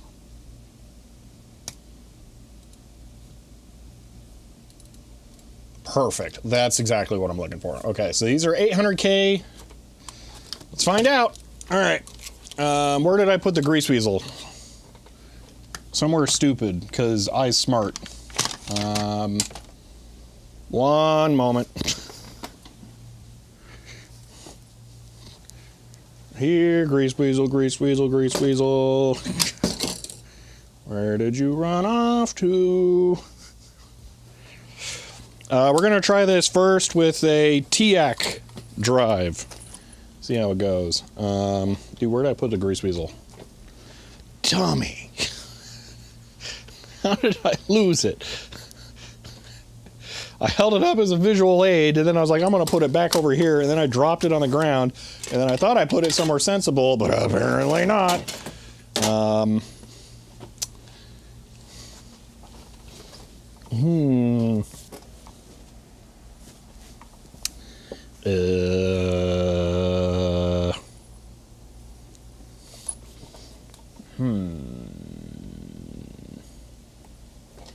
lot of people wander around muttering what they're looking for. Well, I do it to fill dead air because I'm live streaming.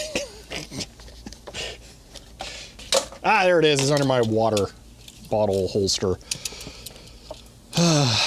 No, it's not MFM. It is GCR. However, that does not matter. Welcome to the entire point of the stream is me trying to dispel those myths.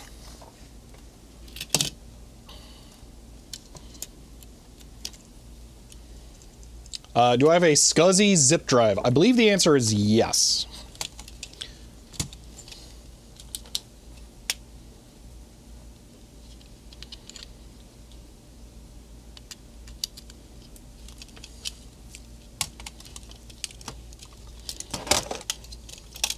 All right, TIAC drive doesn't work. Then we're going to start cycling through. Subscribed at tier 1. They've subscribed for 5 months, currently on a 4-month streak. And says an expected Mythbusters episode. End of line. Yeah, kind of. Papa Spiritus, thank you for the tier 1 sub and for 5 months. I appreciate that. It looks like the floppy drive didn't explode, so we might be okay. All right. So, this says Jonos system on it. I don't really want to kill that. Let me grab this. Maybe this doesn't have stuff on it. Easy draw something or not. I don't care. Someone else's pirated copy of software, not my problem.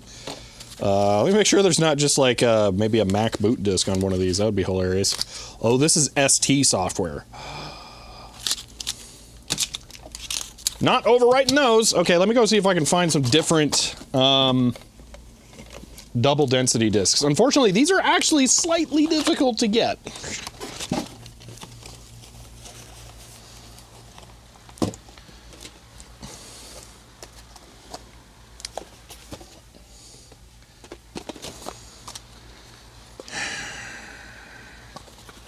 I can try these. I think these are going the opposite direction, though.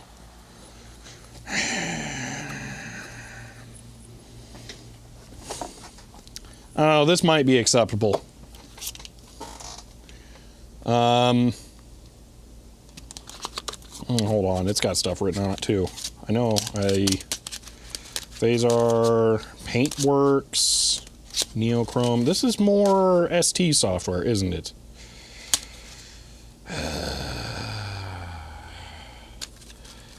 All right, I'm gonna image this, back it up, and then I'm gonna image the Neochrome one, back it up, and then we will try that.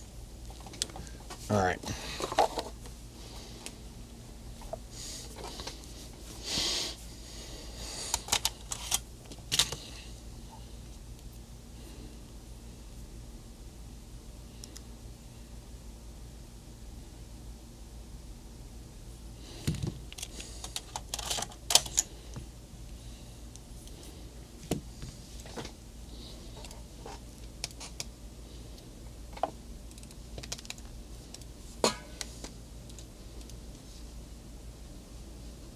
You know what? I'm not even going to bother with that. Archive floppy. Let's just make folder neochrome raw read GW read drive a track 00.0.raw.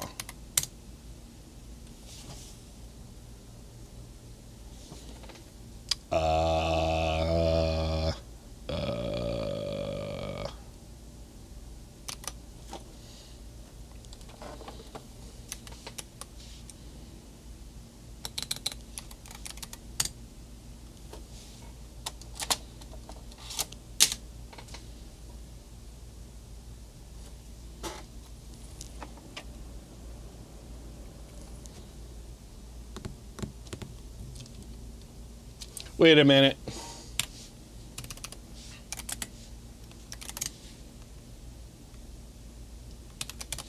Do I have two connected right now? I do.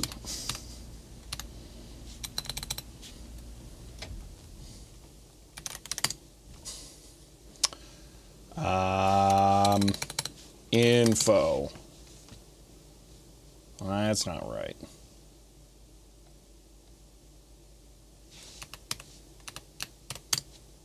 We got Grease Weasel, and we got Grease Weasel. Well, I can't unplug that one. Why? Yeah, screw it. Device dev tty acm1. Okay. It's attempting. Putting the disk in, go. All right.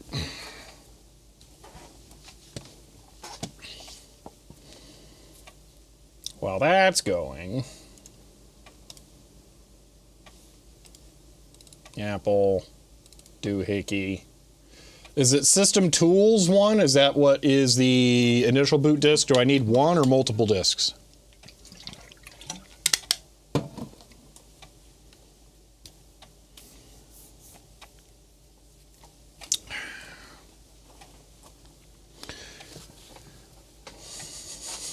Rich files. It's a lot of whiplash. One disk is fine. System Tools should be okay. All right. The drives I was looking at that are that capacity are 820, actually. It's ridiculous.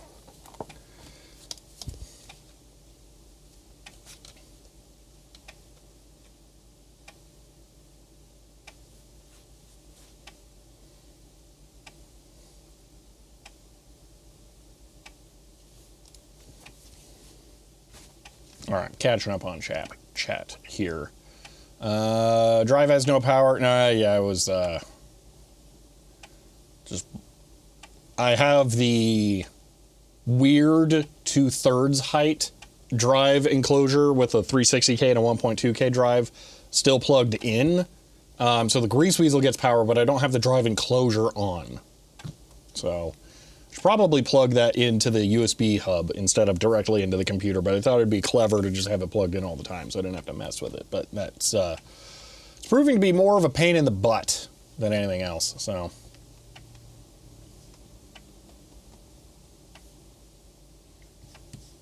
are we going to play some Oregon Trail? That's for Apple II.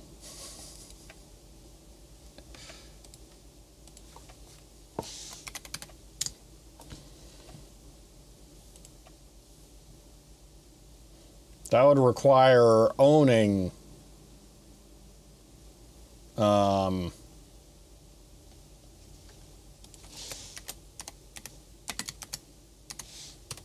that as well.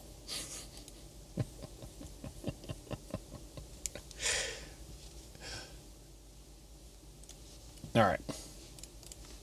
I've got my backup of this data. I am just for my own sanity here going to upload this directly to my server right now because I'm killing the data that's on this and I want to make sure that it is preserved. So Give me one moment.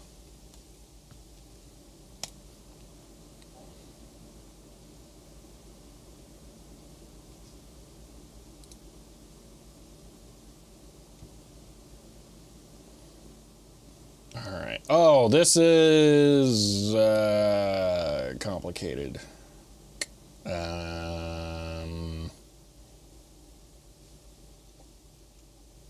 right, fine.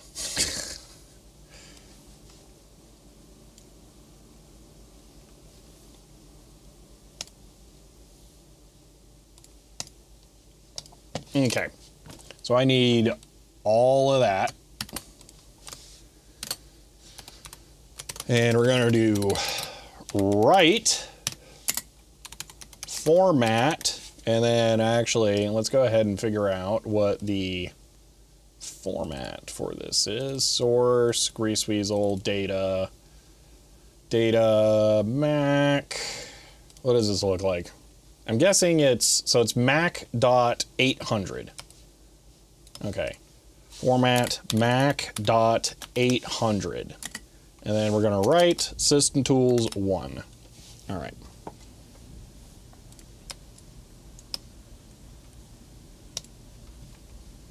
Here we go.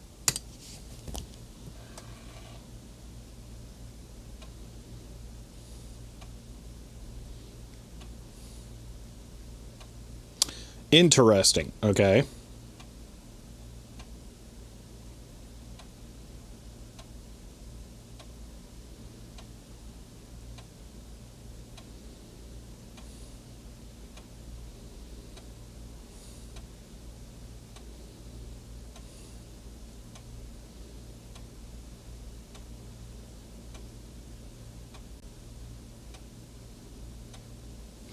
All right, while that's writing, I'm going to go grab a couple other Drive brand examples. So that's a TIAC. Let me grab a Sony.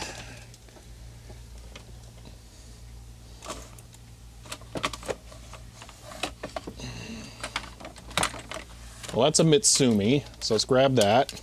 There's a Sony. There's a Samsung. This is a different TIAC. I don't really want to do that. Here's Alps.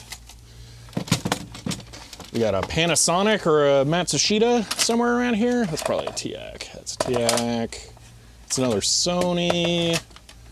That's Panasonic. Ooh, what's that one? That was weird looking. I have no idea what this is. That is a funky looking weird drive.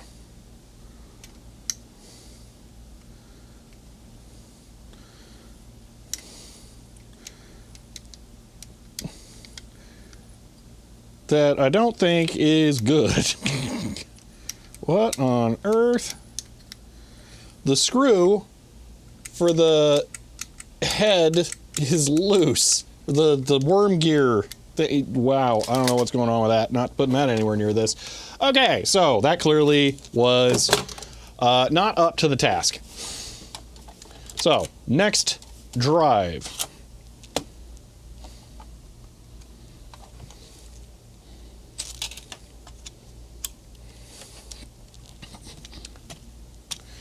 All right, we're going to try the Sony next because I think that's the one most likely to work.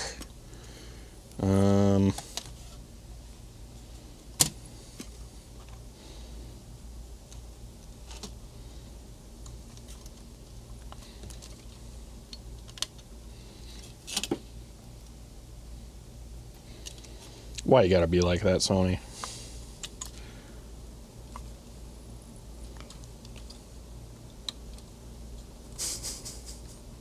That is wrong, but whatever. Okay, let's just do a quick test here. Rather than write, I'm gonna do a clean, just make sure that the access is working. Yep, it's good. Pop it in for fun and see if it likes it now. I'm gonna guess not, but I suppose there's no reason not to, other than I don't know how many power-ups that thing's got left, because it does not sound incredible.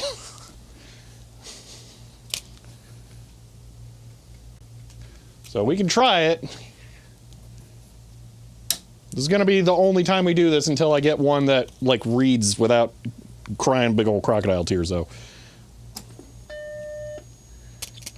Because I don't like the high-pitched whine that this thing's making.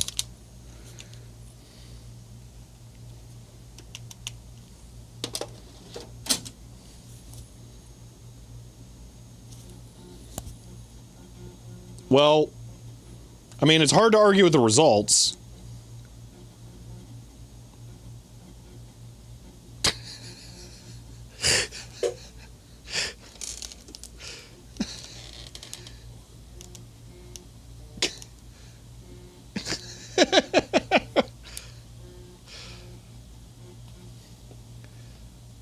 Needs minor repairs. Interesting. That's really weird. By the way, this thing is incredible. It's so sharp. Holy moly.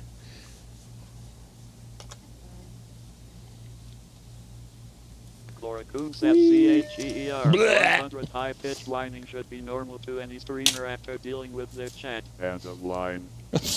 Chloe. Monomax are glorious like that. It's really nice. Okay. So I'm gonna call that a medium success, let's say. All right. Let's try the Sony Drive and see if that works any better. Because that was really close. But the Grease Weasel did throw errors. Yeah, I can change the stuff over there. Okay. All right, so Sony Drive, TIAC gets a half pass. So let's try writing with the Sony Drive.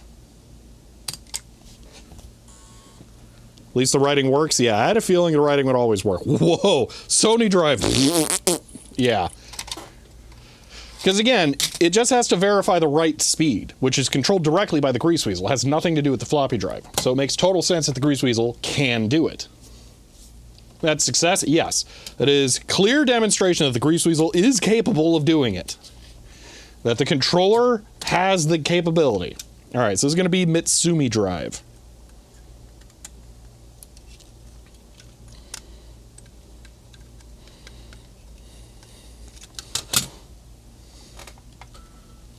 All right, do the same thing, clean.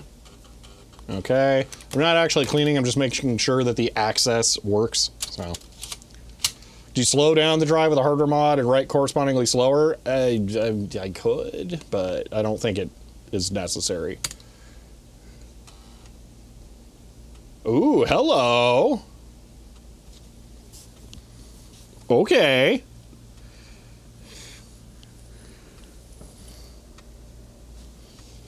We might be onto something.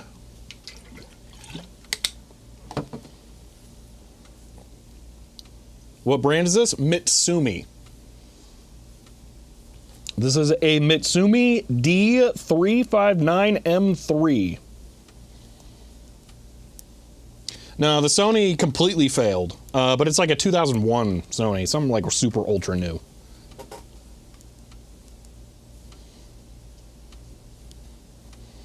Mitsumi made good stuff. Well, ironically, I think the reason it may be working is that it's not good stuff, in that they didn't put like flux, timing, shaping, pulsing, something. I don't know.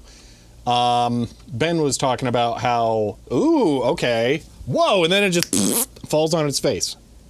That's a shame. Yeah, there we go, what Ben's talking about. All right, well, that's weird. I am inclined to destroy my cleaning disk, to run my cleaning disk through it and see if that makes a difference. I don't think it will, but it behaves so well at the start.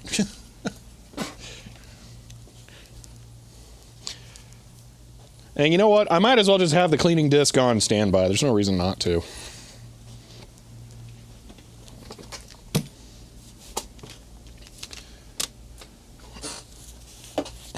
I thought the whole point was that the inner tracks had less data closer. I thought it was that it put more data on the outside, where more media passed under the head.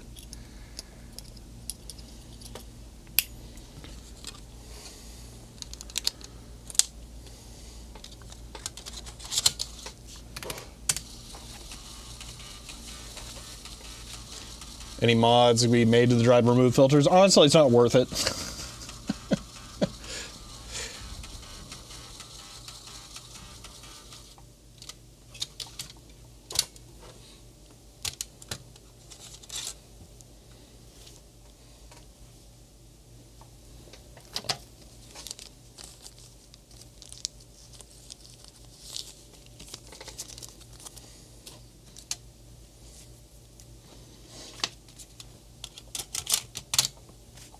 Yeah, the variable track density is known as zone bit recording, at least now. But the variable track density was more to keep the track density the same between tracks relative to the speed of the head. Just get the next drive from the pile until one works. I would like to give this one more shot because it behaved so well at the beginning.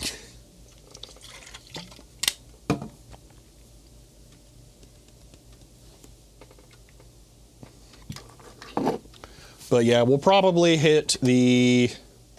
probably skip to the Panasonic and try that. I've heard good things about the Panasonics. Oh, that's what that other one is. Ah, so the wonky one is a Panasonic. That's concerning. This one's got, like, you know, all the parts in it still, so it's probably more likely to work.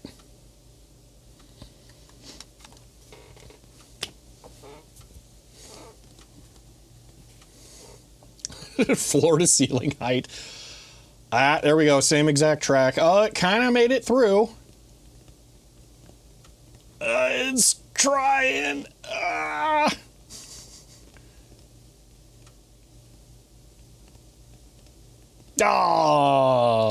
Gave up. Weakling. All right, on to the next drive. We're going Panasonic. And go to the pile of shame there.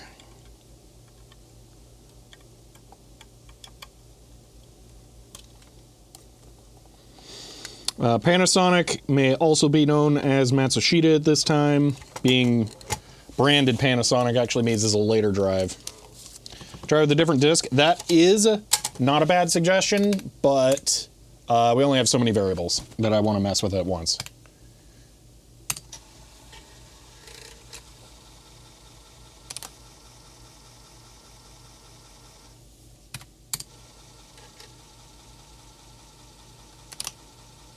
Yeah, we're going to skip this one.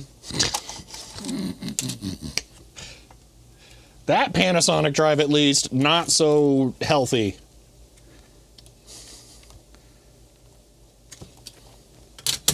All right, Samsung. If this one works, I feel bad for everyone. Like, the least prominent floppy drive manufacturer is the one that actually works.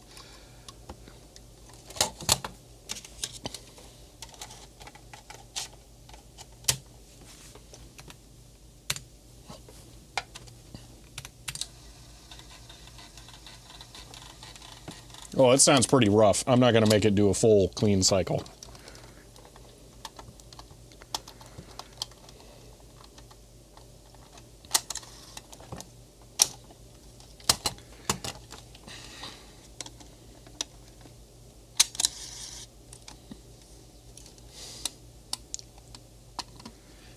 It's having a not good time with that cleaning disc. One moment.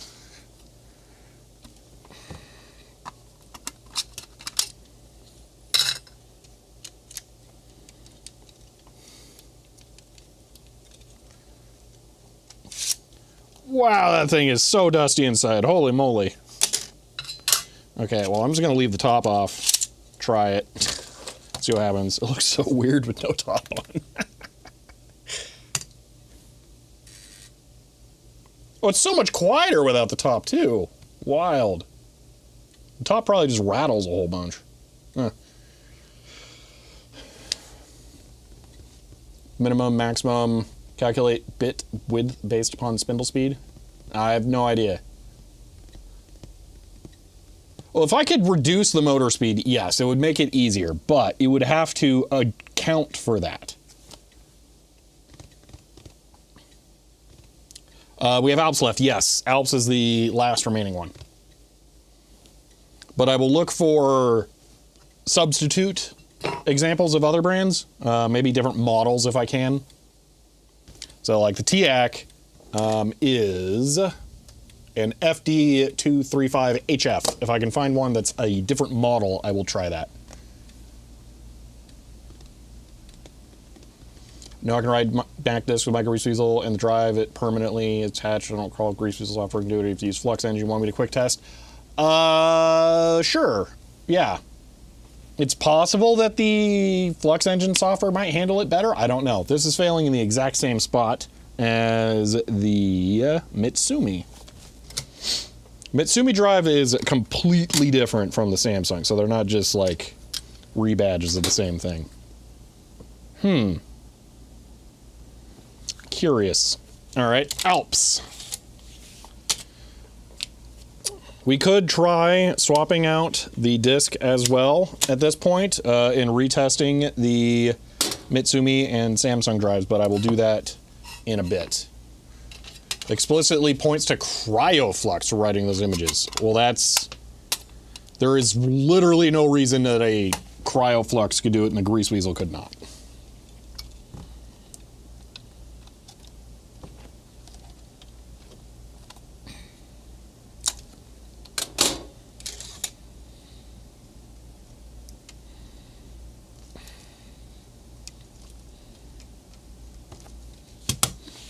All right. Let's run the cleaning disc. Let's turn the Grease Weasel on. That sounds okay. Mine was a Panasonic JU256A216P. So it's slightly different.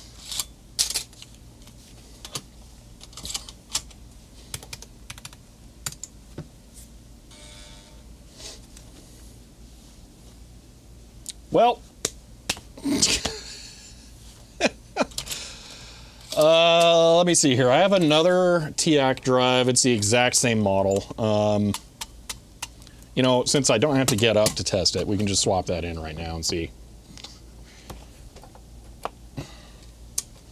Be curious to see if it at least replicates the same write error patterns, or if maybe the disk has just gone bad from being put through so many wonky drives.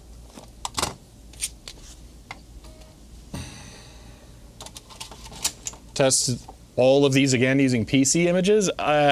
You see, I don't really want to make it like a fractal of how many things I got to test. So, well, interesting. I'm becoming more concerned that the disk has died. It's a horrible damn environment you store those disks in. Yeah, I mean they failed. I'm not the caretaker of them for their entire life, so. You know, it happens. It's also really frustrating that it does need to be the double density discs because they are so much more difficult to get.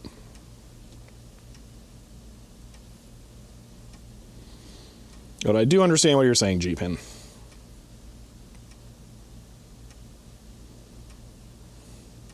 So if this fails on 48 on this, now I'm going to suspect the disk. Images are not quite right. It doesn't matter. We could feed it a bitmap, a BMP, and it should work. So if this fails, same spot. No, well, all right, we're going to try another disk.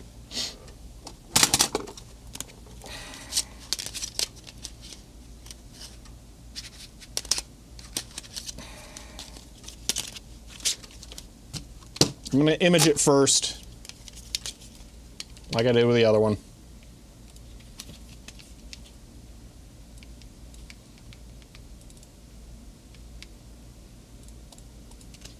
I have no idea what phase R is, but that's what it is.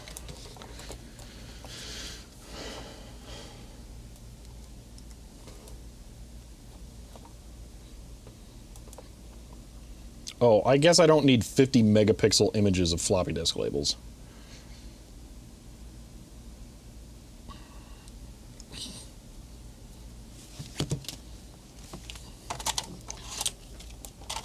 Yeah, again, the like unending amount of things to try.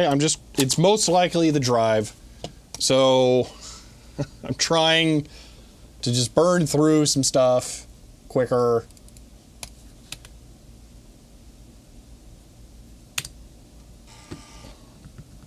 I don't want it to be like a 5-minute long qualification process for each drive here. Although, I guess we do have 2 hours left. All right, while that rips, let me go look for other drives.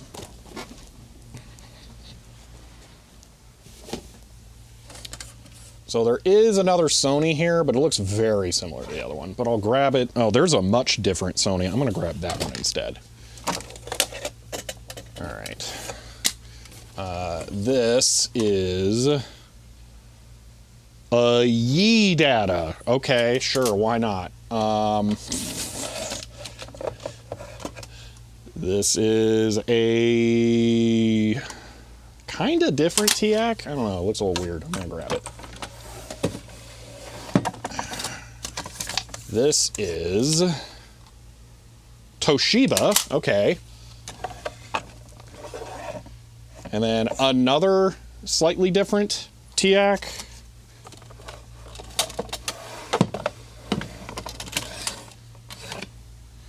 And then a much older Sony. And another Mitsumi. The Mitsumi was promising. I'm going to take that. All right, we got some more drives to test.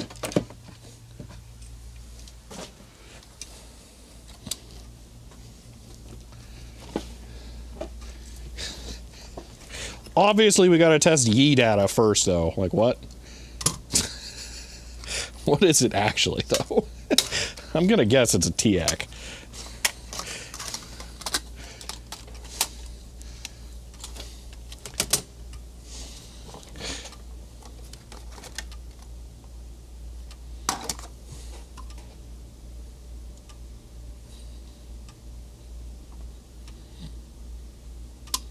I don't know. Maybe it is its own thing. Was a manufacturer in their own right? Oh my gosh, that's hilarious. Huh. Alright, well, we'll test that one next for kicks. Alright. I'm doing the same thing. I'm just uploading this directly to my server, so I can't possibly lose it. Compress, zip.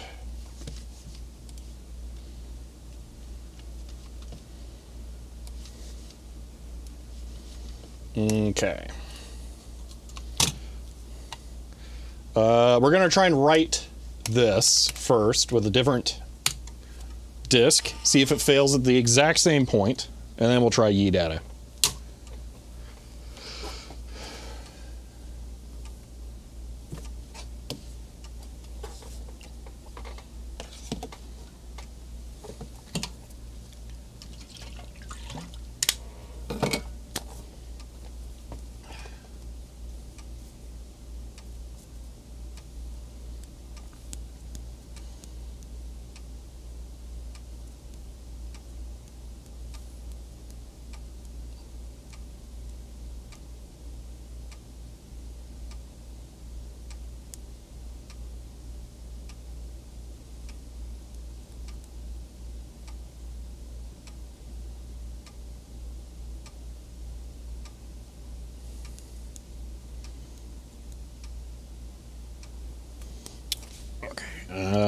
Hold on, I'm trying to catch up. Forget how horrible the software is getting on this machine. Same exact spot. Okay, so it's not a problem with the media, most likely. That's probably just how the density difference works.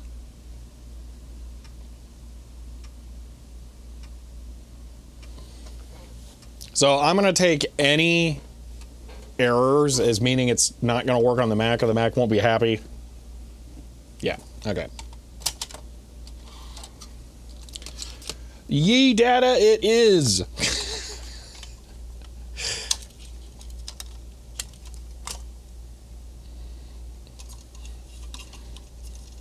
It's got a giant mounting bracket on it for some reason, so it's kind of a pain in the butt. All right, let me definitely run a cleaning disk through this because I'm pretty sure I've never used this drive.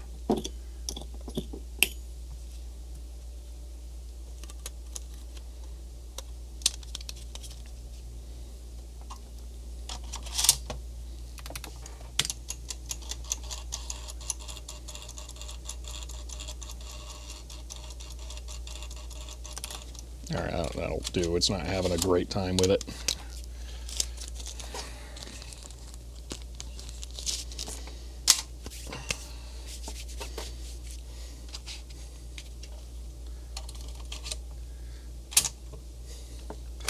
All right, here we go. Just instant failure. Okay. eData sounds off. So usually what that is I'm not going to necessarily blame the drive for it. We're going to try Sony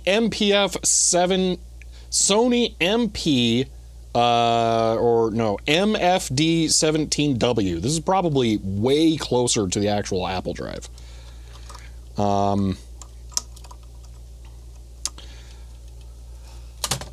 The floppy drive has to hook a little metal piece to this to be able to spin this inside. But what ends up happening is when you wet this, it sticks to it and it makes it more difficult to spin.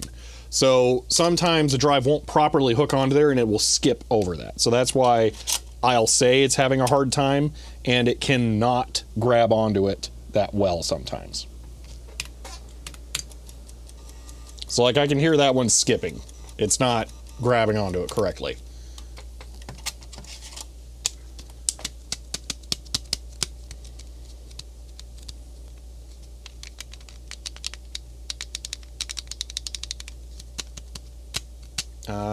Understand your channel before, like to see this video later, currently unable. Oh, headphones.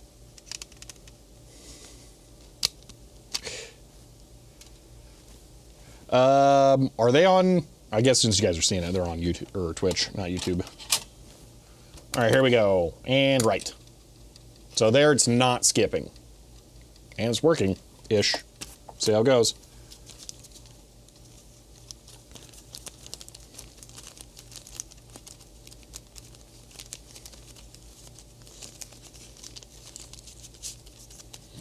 Seeing a GitHub issue with a person able to write the disk successfully. They had to set it to 8 retries, got some verify errors starting at track 48. Did it get all tracks verified at the end of the process? So what can happen is the flux pulses don't really get through or it can't read them that well. There's a flux engine error here. Hold on.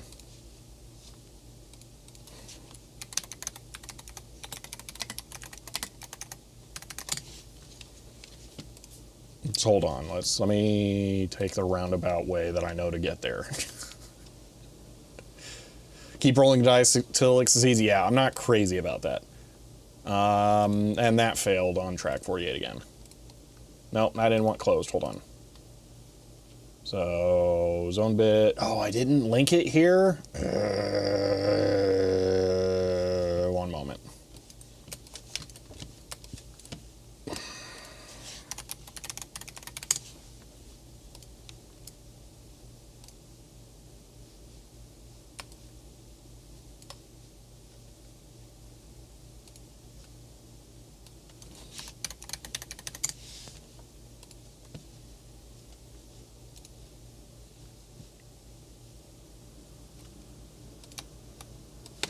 Okay.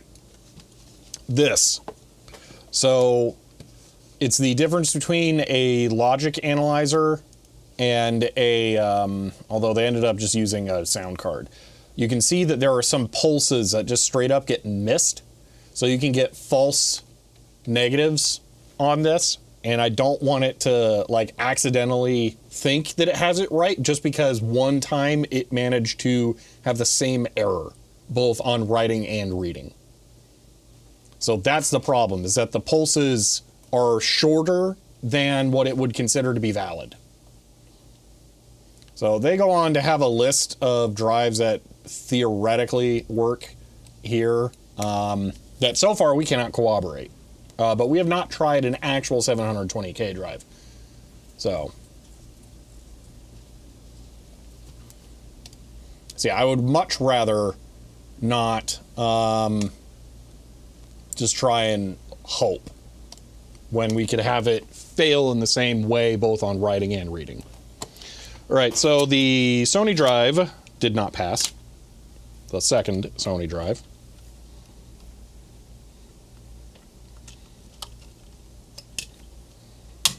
Let's try second Mitsumi drive, which doesn't really have a reason to work, but we're just going to go through them all at this point. Bulk eraser time. All right, fine. It's just, I don't want this to become a thing where it's like, now for every single drive, we also need to read and write back a PC disk to verify that word. Like, I agree that this is probably worth it, though. Do I even have an outlet free? Yeah, over here.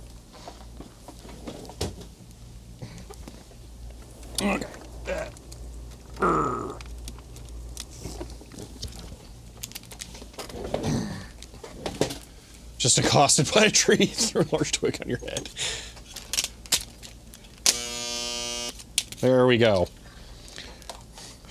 For those of you who may not have seen this before, this is a bulk tape eraser. It's just a transformer with a power switch. So you hold disk and you go yum, and then data gone. It only buzzes because of the shutter on the floppy. That's the only reason it buzzes.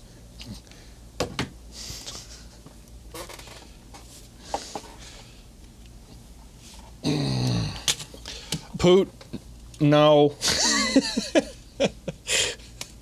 you have to find your limits. We are currently defining the scope of the test. We are not doing the test necessarily. Okay, what am I doing? Oh, I was going to run the clean on the Mitsumi drive. Could not open. Yeah, let me power it.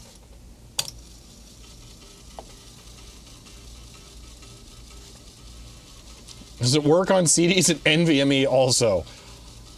I don't know what it would do to an NVMe drive. It would not just erase it. But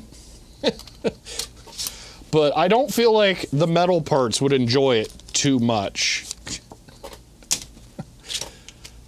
Don't do it to a hard drive. Anything factory applied servo track? Yeah, so that's the other thing. LTO tape, for one, not a great idea.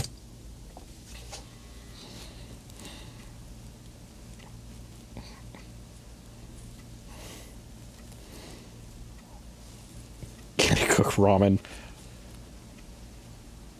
Potentially. You just need 60 hertz inductive receiver coil.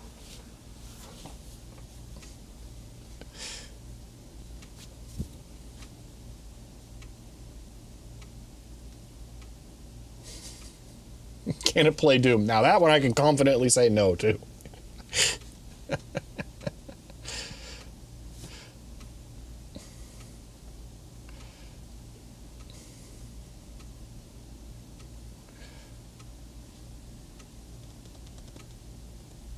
Yeah, oh yeah, they're so cheap to test. Yeah, for sure, cheap. That's what I call Flash Media right now.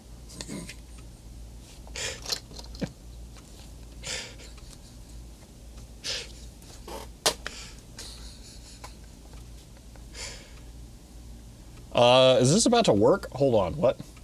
Nah.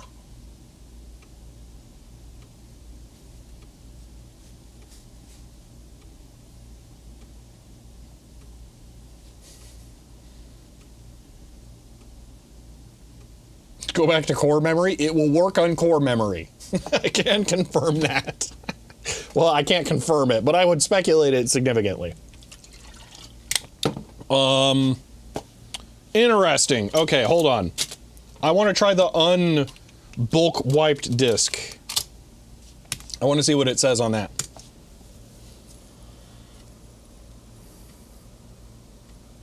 Because maybe we found the problem. Maybe the eraser on the drive is bad at erasing these kinds of pulses.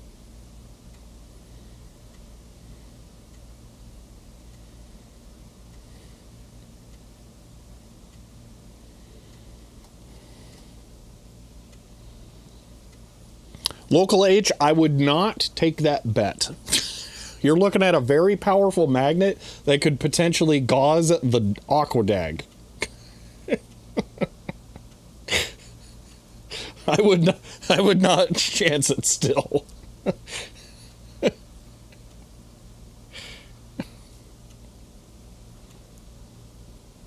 Ah! It bleeds.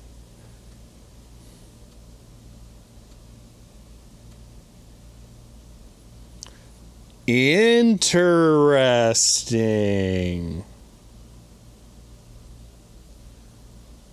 Okay.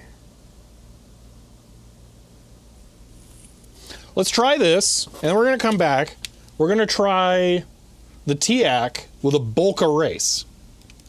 So I could actually see the difference in flux engine working if that worked for Ben, being that maybe it does the erase process different. Well, let me do some clickering over here. Aquadag can hold magnetism. Any metal can.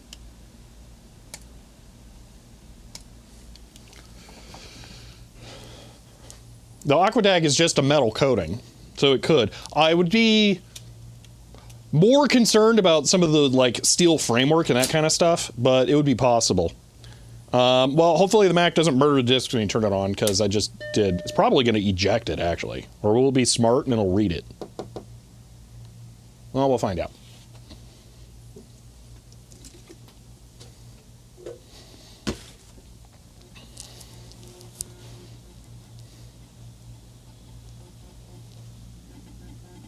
Does it beep when it seeks the head?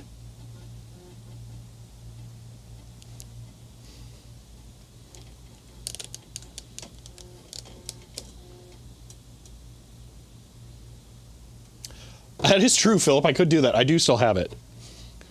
Boom. Bingo. Okay.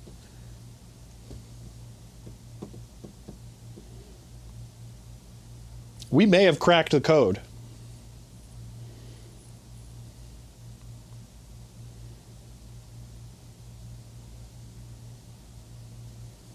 What year is that? 87. Try another drive? Yes.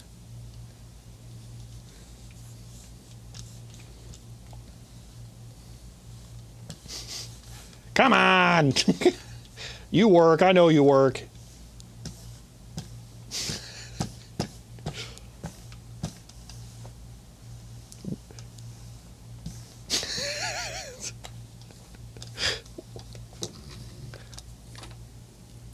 How can it only go one direction in an axis? That doesn't make sense. Oh my gosh.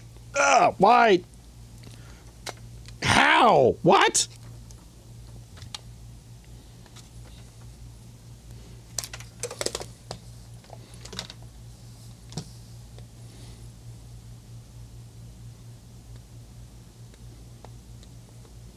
Yeah, the ball itself is like dirty. It needs clean, but how can it only go one direction? Take that. End of line. oh my gosh, this is jammed. I can't get it open. Chloe, thank you for the 100 bits.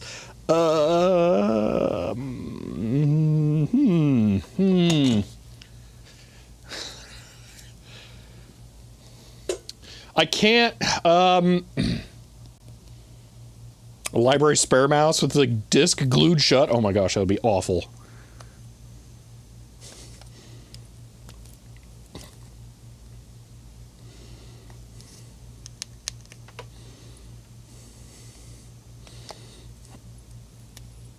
I could totally see that. Okay, so, here's the deal. That stupid mouse, like, holster thing, all right? I tried gluing that shut this morning, and I had to put some weight on it, but it's been, like, 3 hours now, so maybe it's cool to not have the weight on there. Yeah, okay, so we'll just leave that be. Now I can take this mouse back.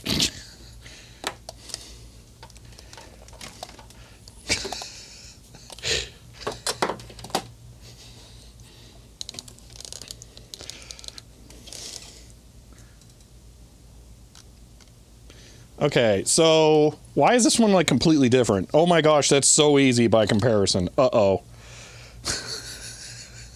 That's it's not even close. Also, that ball is actually disgusting.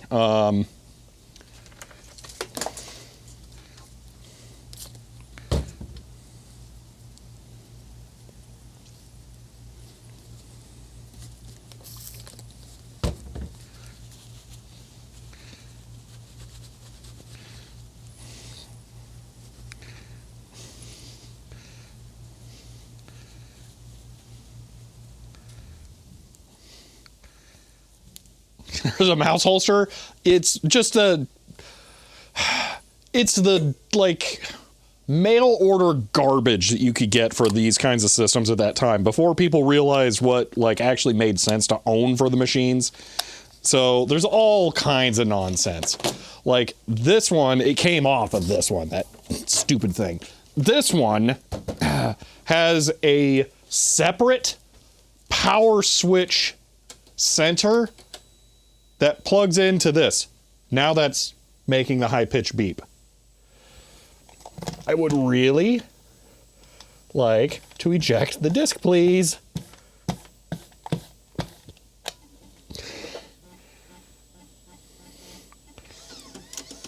Thank you. Night-night. Okay. So anyway, yeah, there's lots of garbage that you could get for computers at this time. Think of it like the cooling pads for laptops nowadays that have like integrated USB hubs and RGB. That same kind of junk existed back then too.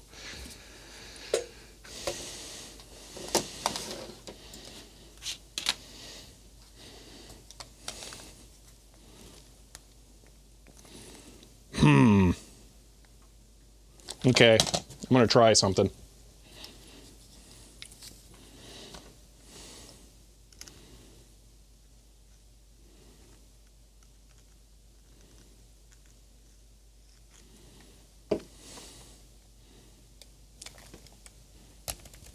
Ha-ha! I just put a little isopropyl along the edge that broke up whatever was on there and I got it out. Score! I gotta use the good mouse still. Not the ooky beige one that's got a smooth button because it's been used so much.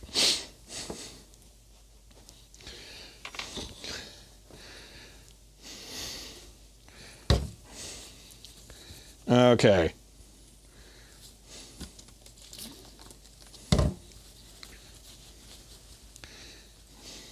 Pseudo open mouse? That's just what I did with the isopropyl. Laura Kuhn says CHEER 100. No, you're a smooth button. End of line. Alright, there we go. Chloe, thank you for the 100 bits. Go ahead and clean the base as well. You know what? I probably should do. Oh my gosh, the rollers are disgusting in C's. 29 months. End of line. Bezo1, thank you for the Prime sub and for 29, 24, 25, 29 months. I appreciate that. Let me clean off the rollers, yeah.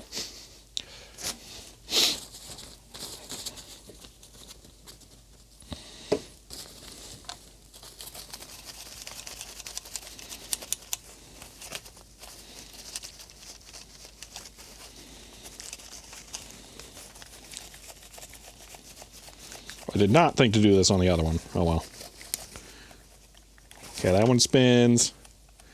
That one spins, but you know what? I feel like I could use a little bit of oil, but I think I'm gonna not. Okay. There we go.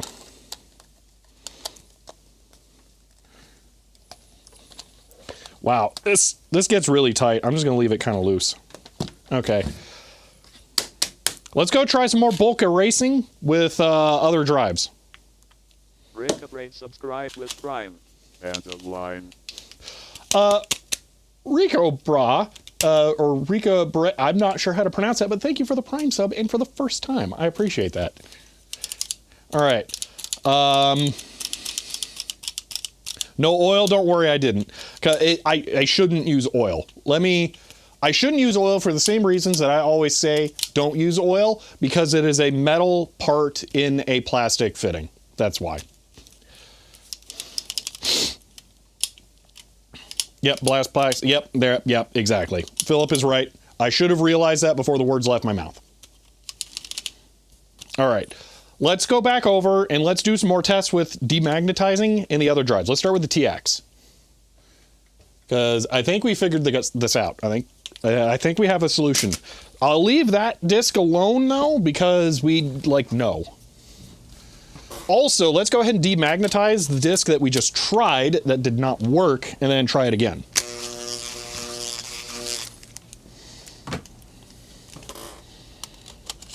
So this drive has successfully written one Mac disk.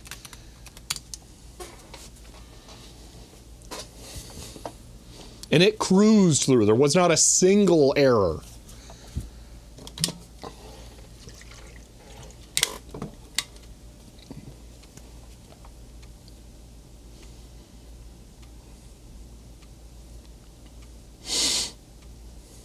Yeah, Philip, I should have caught on to that pretty quick. It just felt a little weird because it actually has some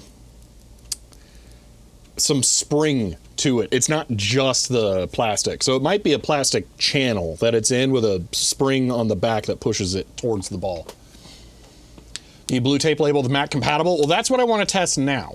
Is it that this drive is Mac compatible, or are they all going to be more Mac compatible if you degauss the disks outside of the drive first? So let's see, does it cruise past track 48 on this disk with it being demagnetized?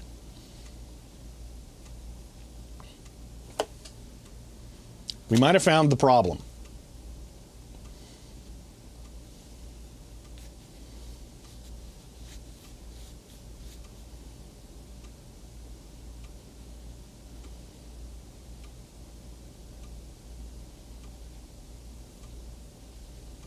Some stopped around 60. They did. Does Reese Weasel generate the erase signal, or is that the drive? I think it should do an erase. Ah, there we go. There was one error. It should do an erase pass and then a write pass. I'm less crazy about it having an error, but it did work. So, all right. We'll try this disk. Well, actually, we're not going to bother trying this disk. I'm going to demagnetize this one. We'll try it in a different drive. We'll try it in the TIAC. And then we'll see if it works, if it doesn't have errors.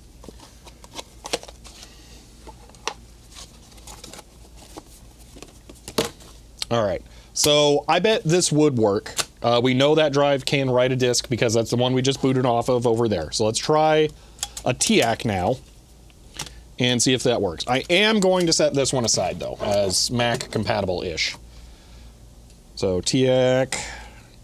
This is the second TIAC because it was closer. All right. Demagnetizing.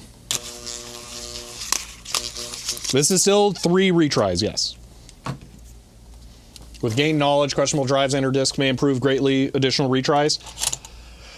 I'm still not a fan of the additional retries for the reason of the problem is it missing pulses. And the more retries you have, the more likely it is going to fail on writing and reading the pulses. So because we're at the edge of what the drives are intended to be able to do from the beginning, trying to do it by just brute force isn't necessarily the best goal. Or the best method.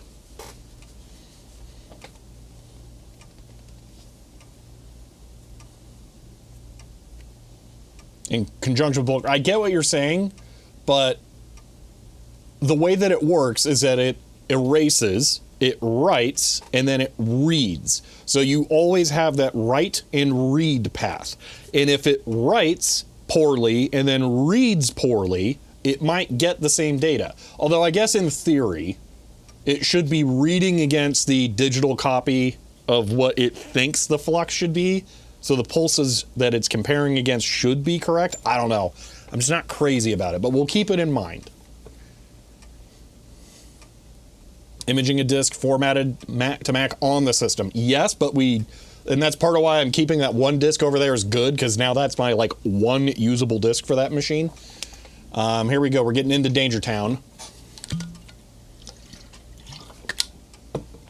Yeah, what Philip is saying. It is the limitation of the electronics of the drive. Mostly potentially down to what Ben was saying earlier, how the drive tries to make the flux writing very particular.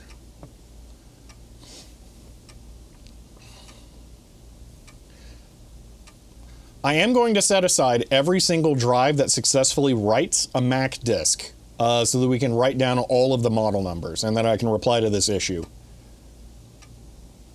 I think that's going to be a pass on the TIAC. Let's go try it.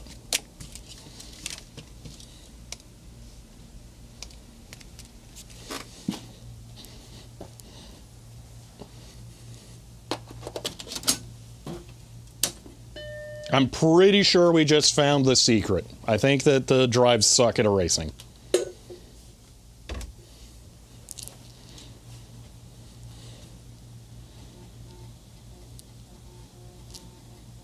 Yep.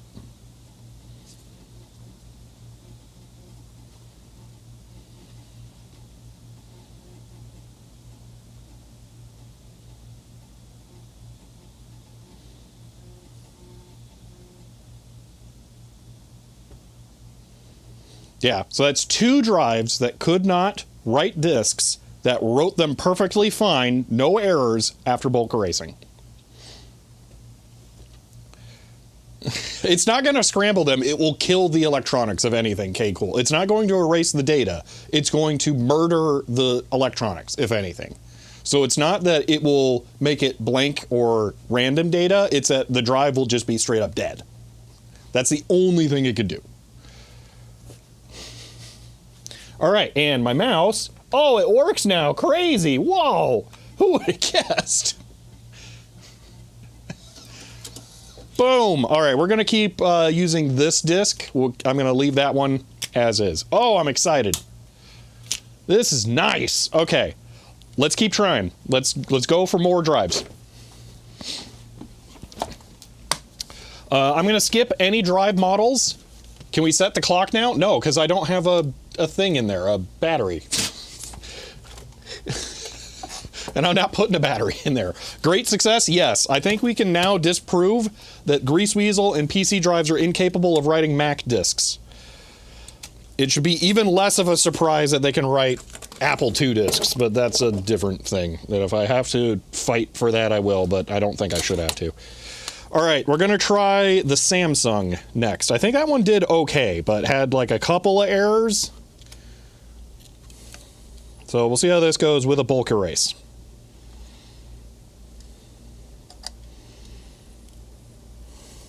Hold on, this one plugs in weird because it has a keyed pin that I had to like jam a hole into in the connector to actually work. Okay.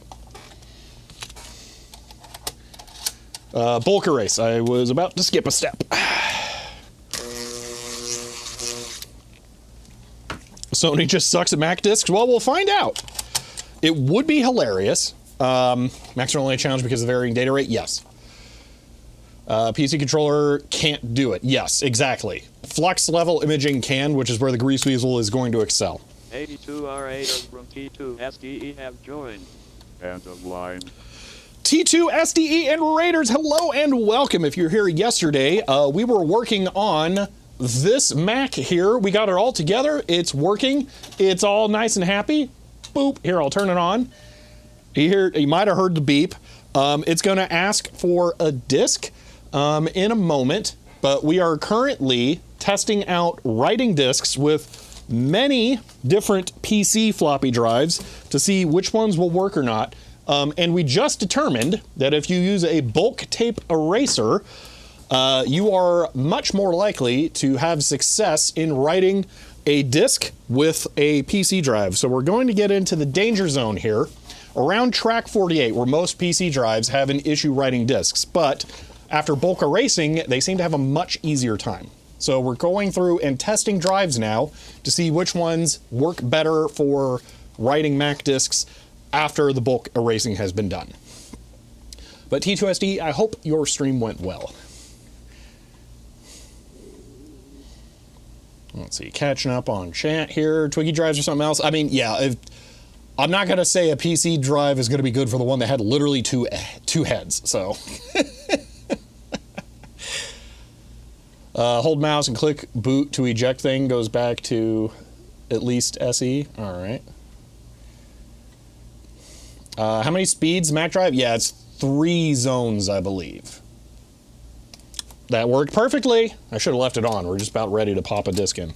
So I think the Samsung is about to have passed. I'm going to test every single drive. I'm not going to just take the Grease Weasel's word for it, because I don't want there to be any ambiguity here. I want it to be definitively known. It can, all of these drives can do it and will boot the machine. I also like that the machine has some kind of error handling as it boots up to detect issues.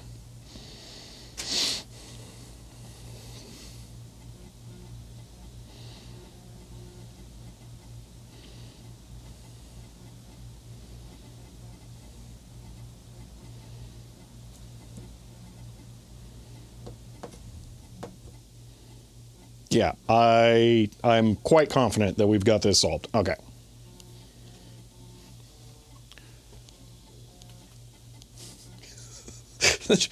Oh, minor repairs. That's different. I don't think it even gave us an error. Let me scroll back through the history, see if there was an error. I'm going to leave it on for a moment. Was there an error that I missed? No. Ooh, okay. That's concerning.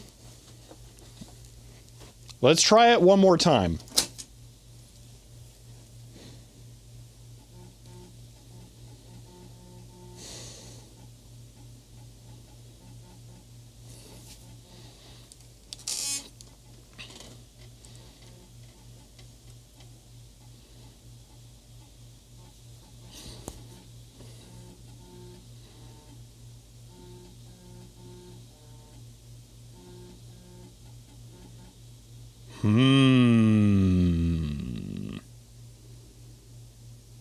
That's not good.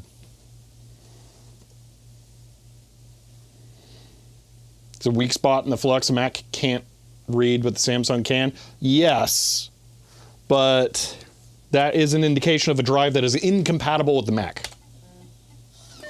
So we cannot universally say that PC drives will all work even if they show good with Mac disks.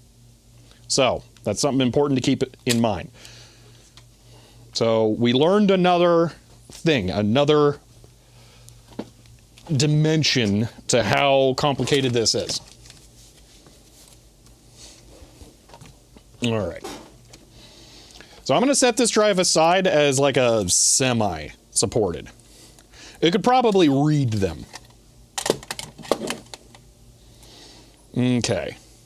Or need low-level format? No, we're doing, I'm going to try a Mitsumi drive. I think we already did a Mitsumi, though. Yeah, we already did a Mitsumi. I'm going to skip to knocking over my alcohol. No, to the older Sony.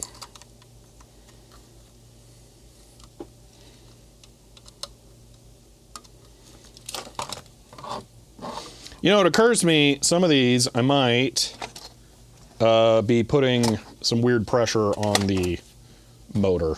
So I'm going to make sure I'm not doing that. Bulk erase.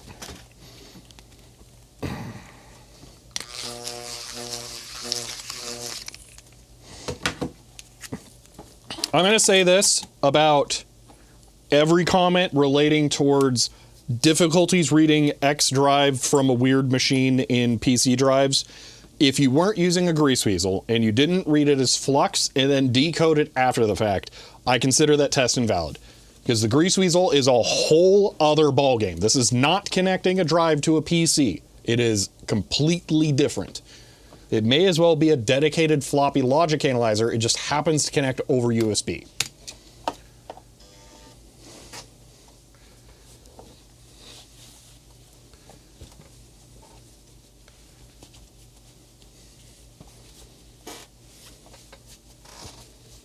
Clean the drive in the Mac now. I guess I didn't run the cleaning disk through it. I'm not inclined to, though. Gonna have to give up Flex Engine Test because the software doesn't build. These binaries don't start. You know what? No problem. At least you found a working setup yourself? Yeah.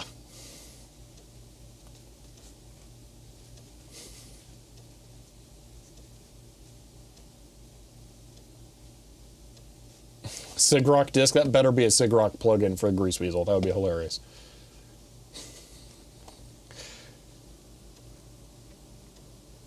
Sigrock, Pulse View. That's cool.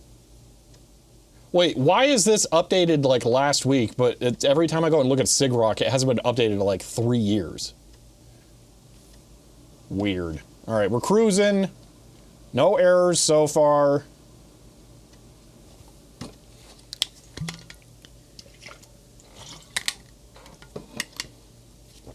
I'm gonna start making notes.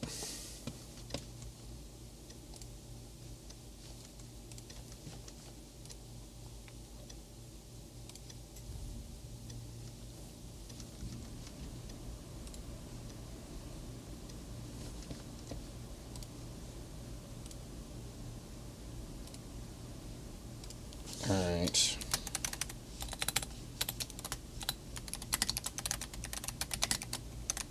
Lauracoon says CHEER 100 next Shepley and the GPIP interface to his Grease Weasel. End of line. Chloe, thank you for the 100 bits. All right, so let me just really quick write down all the models of drives here.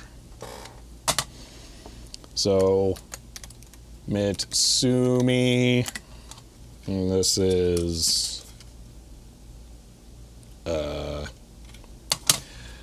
D359M3D. Okay.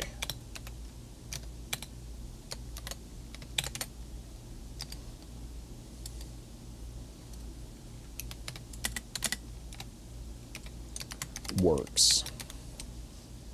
I'm gonna make this a bullet point. Maybe.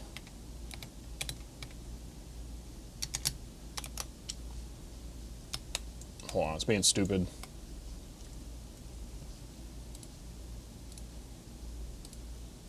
Oh my gosh. You know, sometimes I wonder why I even bother with Nextcloud. It's so bad sometimes.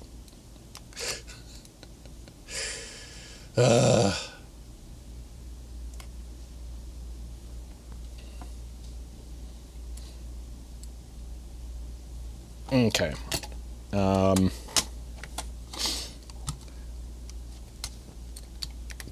TAC FD235HF works.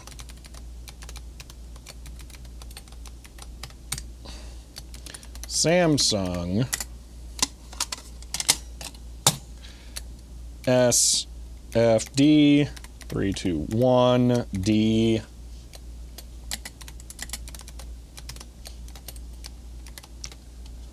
no GW errors. Mac OS 5 error. Mac OS 5 repair needed on boot. I'm going to assume that the OS 5 disk probably uses the majority of the space on the disk, and that it's a reasonable test of the whole space. So, all right. It's the exact TX drive. It's in the dies on track 0 list for me. Don't have a degosser to try. Yeah, I suspect the degosser is doing a lot of heavy lifting now. Okay, let's go try this now. This is from the Sony something or another.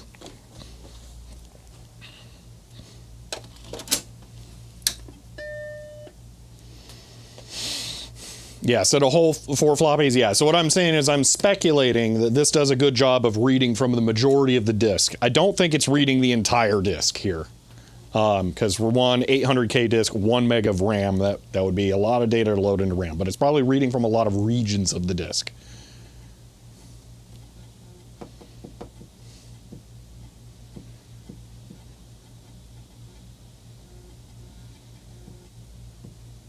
Boom. Okay. So another one confirmed.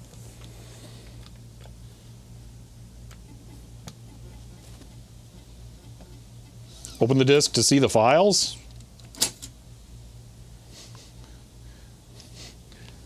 Oh, man, you want me to like, actually use the Mac? Look, there's files. There's a wheel under here somewhere, right? Where? What does that do? Oh my gosh, dude, this thing looks incredible. Oh my gosh. I'm gonna leave it turned way down. That is a fantastic CRT. Holy moly. All right, I mean, yeah, there's files. Utilities. Dude, I hate this mouse. Oh my gosh. Apple HD SC setup. That's interesting. Yeah. It's good though, I think. So, on 150K available. Oh, that's what you're looking for. Is there a disk utility application in there? We'll find out next time. Actually, do first aid and check the disk is good. Oh. Well, that sounds important. We'll do that on the next one. Maybe. We'll find out. I would like to rip through a couple more drives here so that I can somewhat definitively say, hey, these drives, a larger assortment of drives than previously thought worked. I'm going to try the newer Sony. Next time on boot, yeah, open disk utilities, yeah. We'll try that. Okay, so this was, let me power this off, flip the drive over, read what it is. I guess I can do this over here.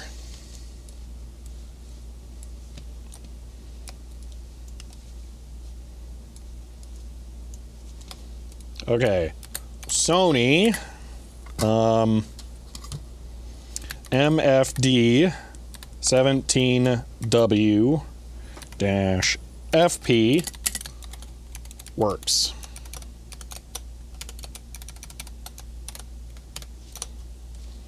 Okay.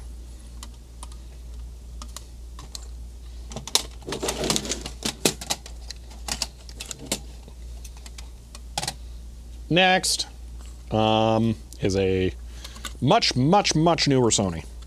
Baljumet says, oh my god, I'm the world's biggest idiot, so have these 100 bits by way of recompense. CHEER 100. And a line. Okay. Text file's way too fancy with bold and stuff.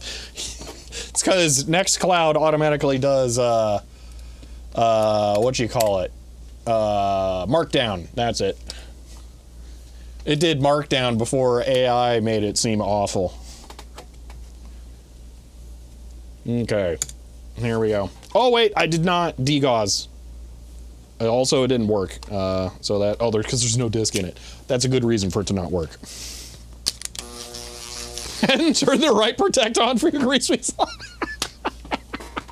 Oh my gosh. Well, thank you for the 100 bits, Ben. Hey, at least for your own sake, you figured that out.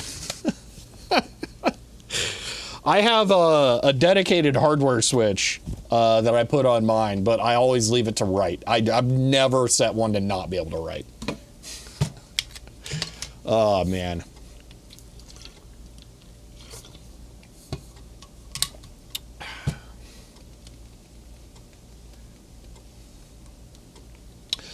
So Joey's Bytes, yes, you can adjust the screen size on the Mac by adjusting some potentiometers on the analog board.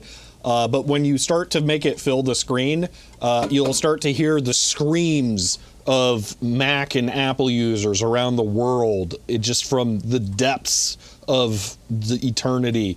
And they'll make you try to make you feel bad for it, because Steve Jobs specifically designed the dimensions of the display on the Mac for a specific DPI to match the printer, so you know it'd be the exact size when you go to print it. Oh no, you changed the scale, it's off now, and you can't use your old Mac for professional publishing anymore. It's such a crime. So go ahead, you can find the pots in there if you just take off the case. Ooh, fail! Wow!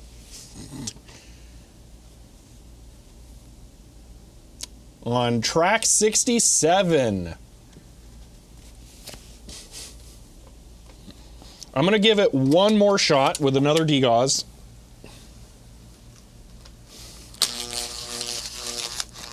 A much more hearty degauss this time, and we'll see.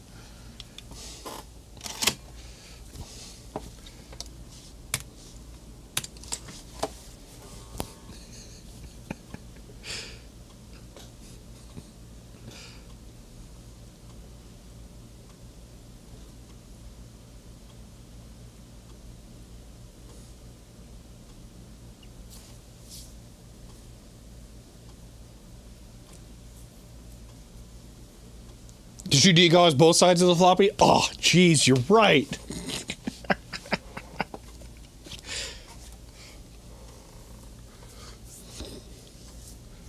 Oh my gosh, local H.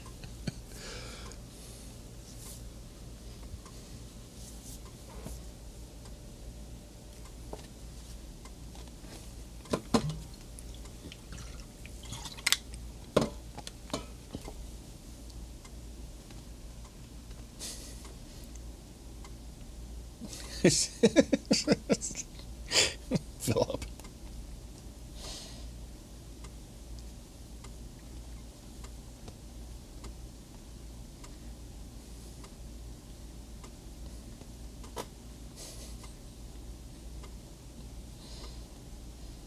All right. I'm kind of inclined to go grab the other disc and try it on here in case maybe it is a failure with this one. Yeah, let's try the other disc. Oh. Curious.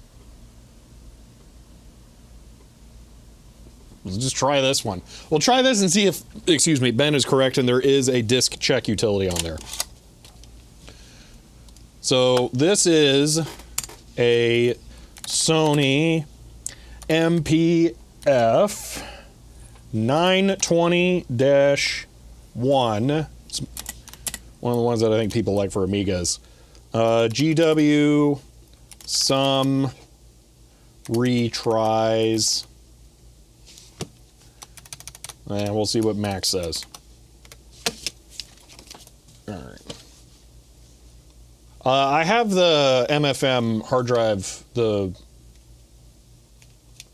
Necromancer one, MFM-mancer. I don't remember what it's called. It's a portmanteau of those.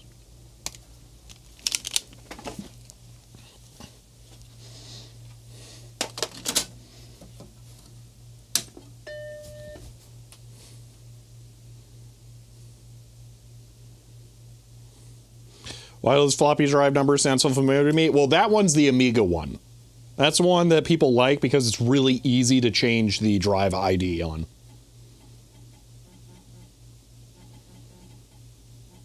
Yeah, what Philip is saying, there are standard specifications for the frame size around there. Yeah. No errors. Curious.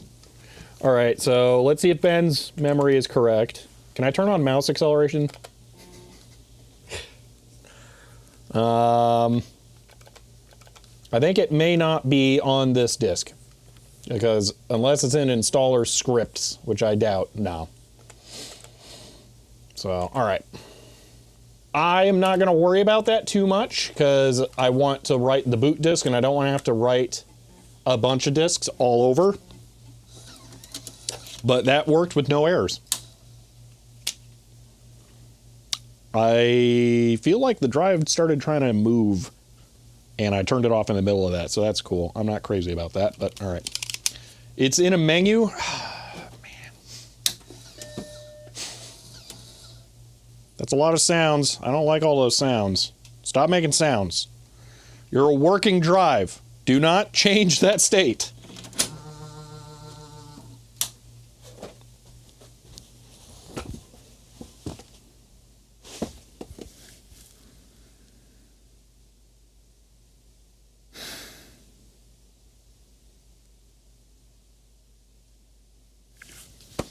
Well, that was fun. I'll see you guys next time.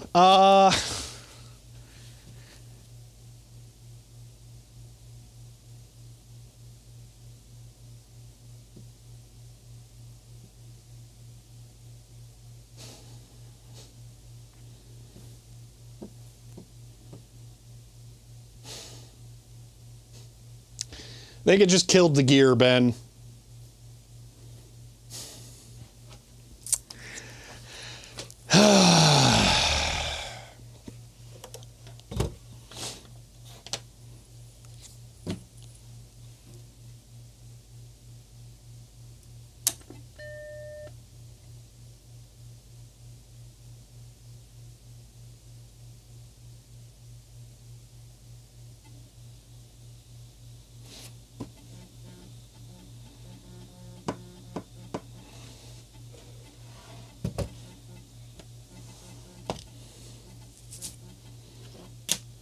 We'll find out. We'll eject in a moment.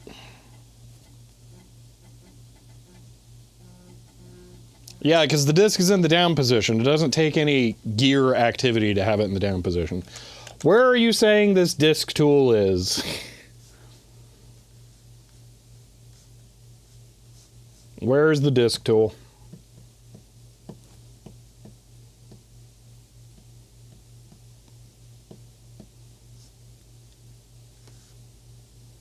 Control panel?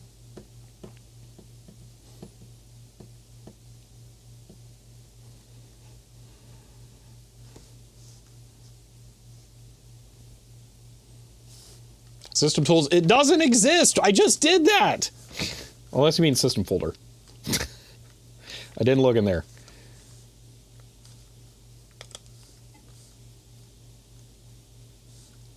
System? Hold on. System tools. Clipboard file, general, startup device. Is it system or it's looking away? Must be on a different floppy image. Okay. So it'd be called disk tool here, you're saying.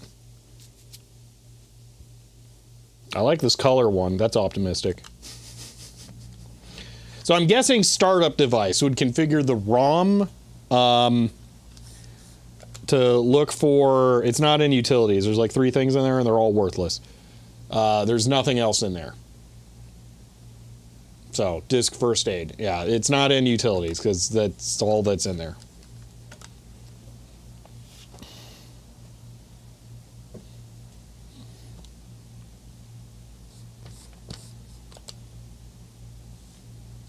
Yeah, it looks like it does support the Mac too.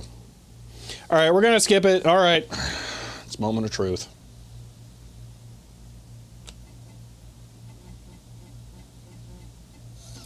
Oh my gosh, thank goodness. Okay. Should I be doing something differently when I shut it down, or should I just kill the switch? Because I swear it made some weird floppy drive sound. Special shutdown. You may now switch off your Mac safely. Okay. I will do that from now on. Huh. All right.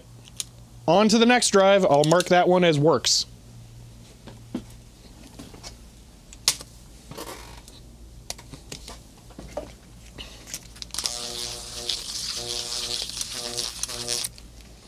It doesn't really make much difference. Okay, but it made some weird noises that were super concerning when I shut it down that last time. Okay. Mac was good.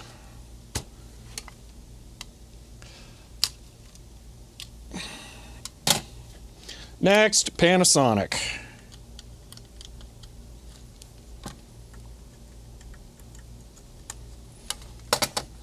I've already defluxed the disk. Power the grease weasel, and here we go.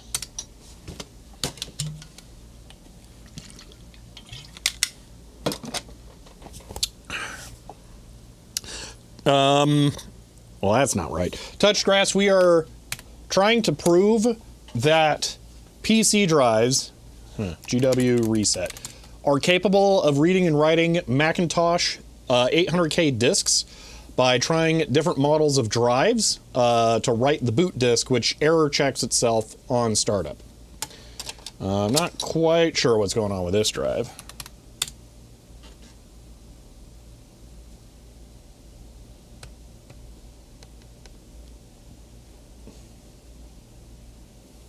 This drive might just be toast. There'll be a whole page on the wiki after this stream. Yeah.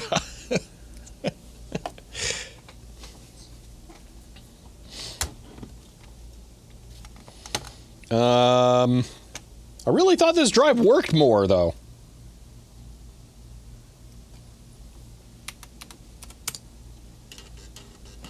Weird. Okay, I just power cycled it. All right. And here. Okay.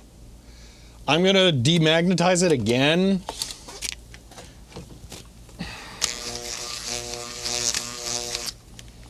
No, I have no idea about a computer making a pizza.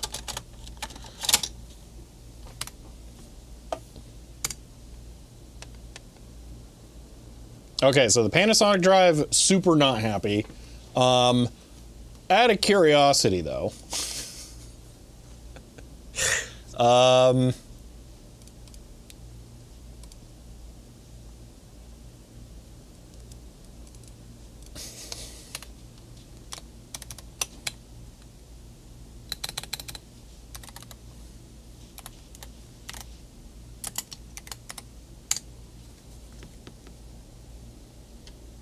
Okay, so it does not like the Mac format.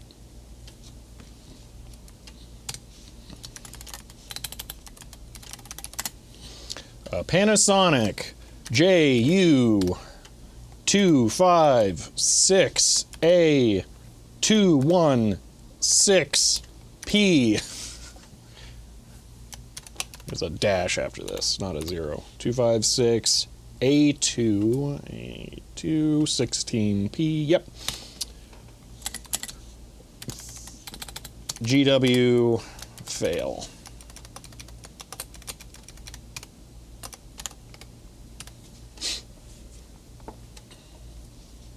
All right, just cancel that because we don't actually care.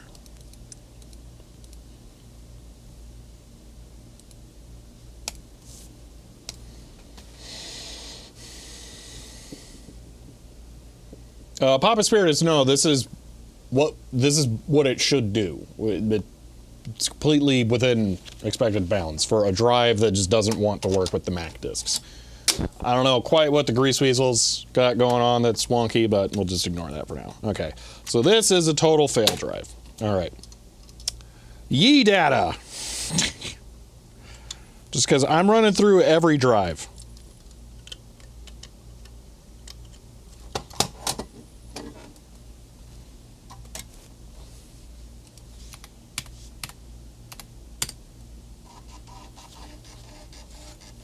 Okay. Let me degauze.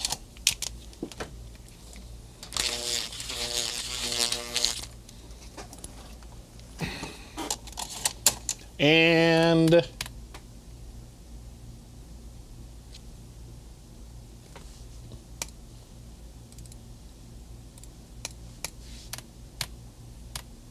go. Okay. I do feel inclined to try writing a DOS disk with this because I don't believe that it's good.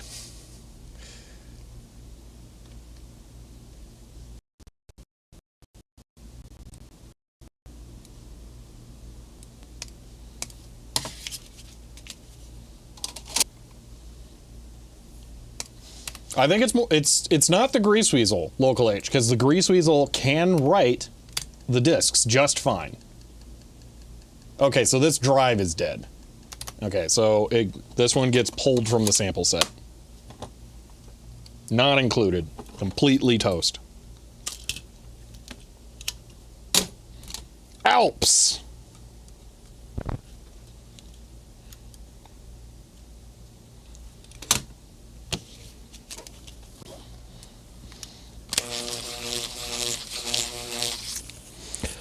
Well, so yeah, Local H, drive is the thing. The Grease Weasel has no equal other than the CryoFlux, okay? So if you say the Grease Weasel is the problem, then it means there is no way to do it from PCs or, you know, running Linux or Windows or something. You must use the applesauce. And the problem with the applesauce is that you must own a Mac, which is a large barrier to entry to be able to get the stuff running. So if you can say the Grease Weasel itself is perfectly capable of this, that's a huge difference compared to needing to buy a Mac versus needing to buy a specific floppy drive that's going to be like $20 on eBay. So that's why I'm being so particular about this. Dude, why are these things like not working all of a sudden? This is 3 drives in a row with the same failure method. Did I kill the Grease Weasel somehow? Did the media explode? Oh. The media exploded. Disk dead.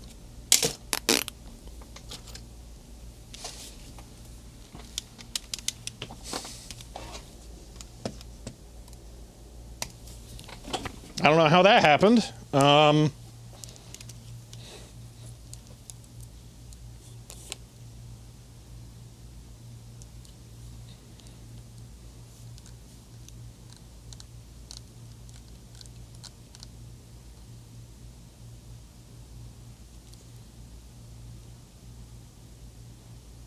There we go.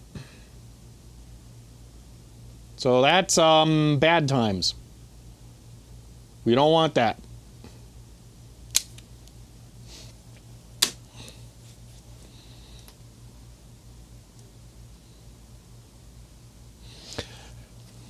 I have cleaned all of these drives already, Poot.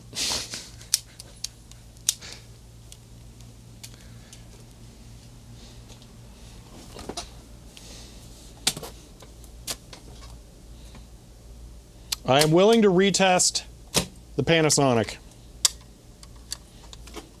but I will rerun the cleaning disk, but I don't think that that's the problem. The loss of media into one at least, I know, that's the problem. I'm more, not to like, you know, point any fingers, but like YeData, I wonder.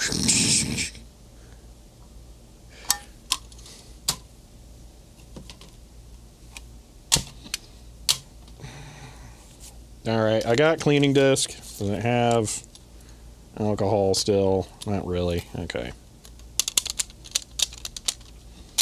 Well, let's... Oh, it sucks! Losing a double density drive is never good. All right, I'm gonna pull out the TIAC as my known good drive. I will image the next disk as flux. And then we'll get into the habit. We will clean every drive beforehand. I will put less alcohol on there so that it will only, so it won't stick as much, because that's the problem.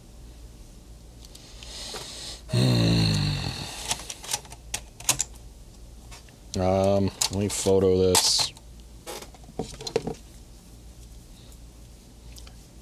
No, it wasn't degaussing. That was physical damage.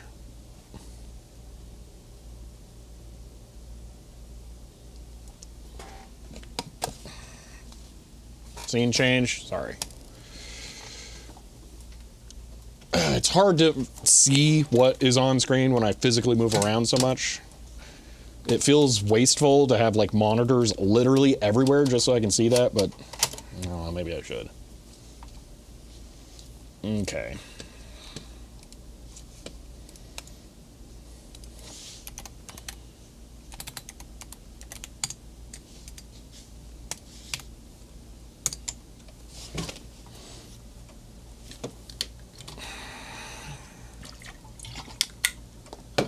Philip, that's what the GW clean command does.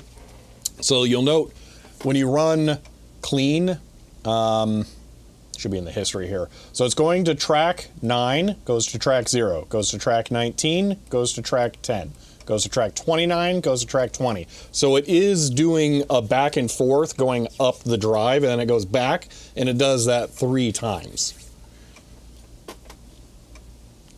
So that's, again, one of the areas where the Grease Weasel is not just your standard floppy controller. Yeah.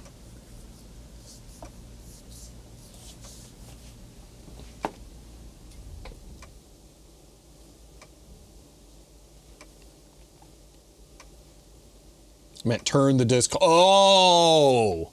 Yeah, that would actually be kind of nice. But no, that's going to be impossible.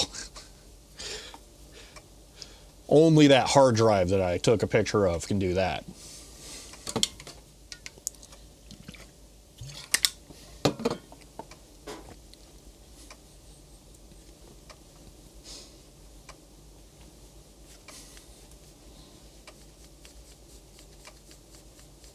That was a real thing pre-breakfast, for sure. But it was only for very early drives. For a floppy drive, I don't think there would actually be any problem with it at all, because the heads are not directional.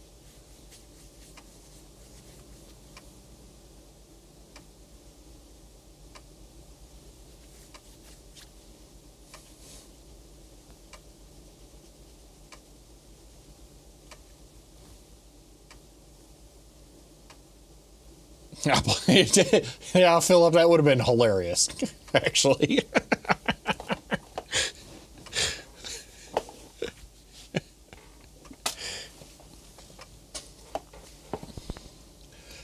Actually, really surprised that no manufacturers did that. Like IBM with the PS2 could have seen that. You know, there's a lot of companies I could have seen doing that. All right, we're gonna test this with the what'd you call it? TIAC.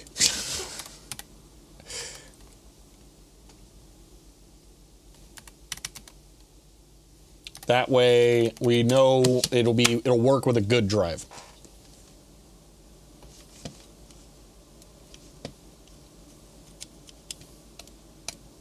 Okay.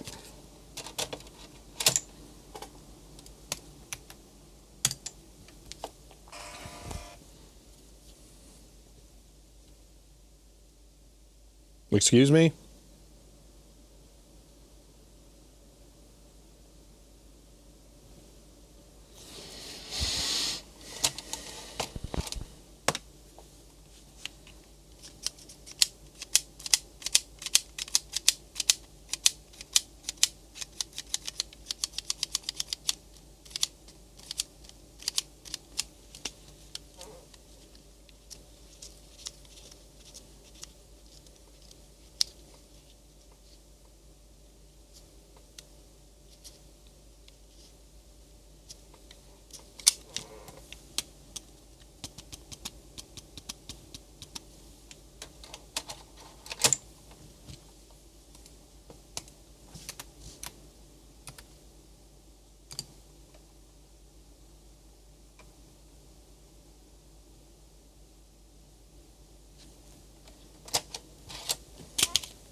The problem is these are very used discs.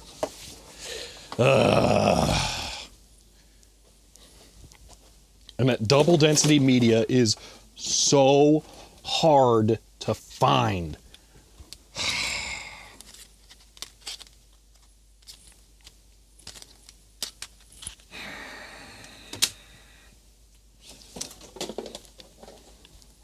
All right, here's one I've already used for other systems. It is not from this batch.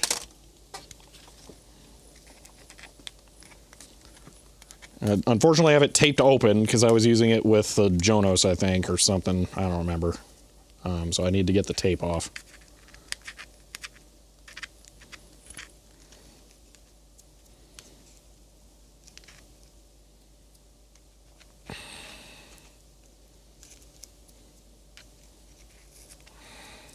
Oh my gosh, how'd this tape fail so fast? It's so bad.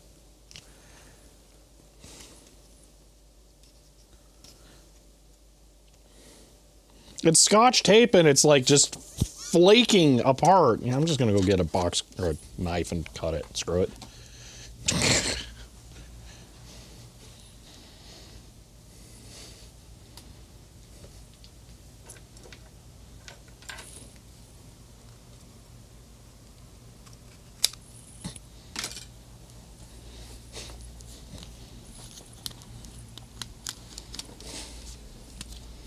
Okay. Degauss.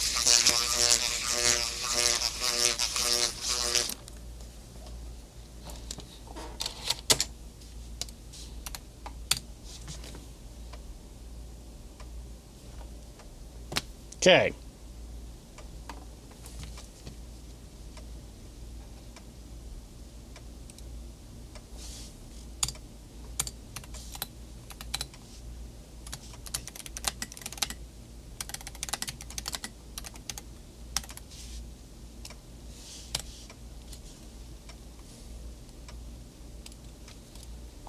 Where are these failures coming from? You didn't have failures before.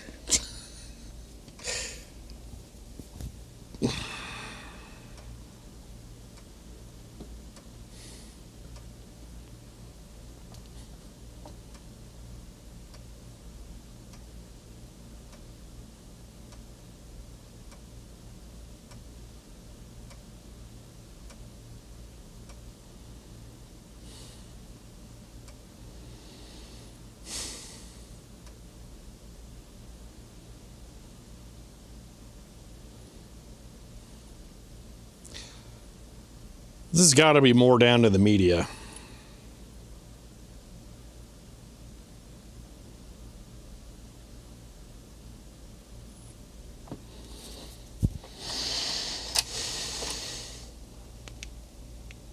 I thought this one was good.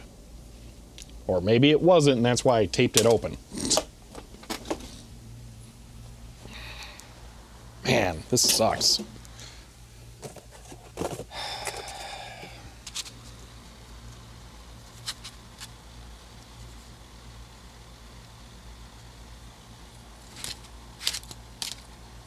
Okay.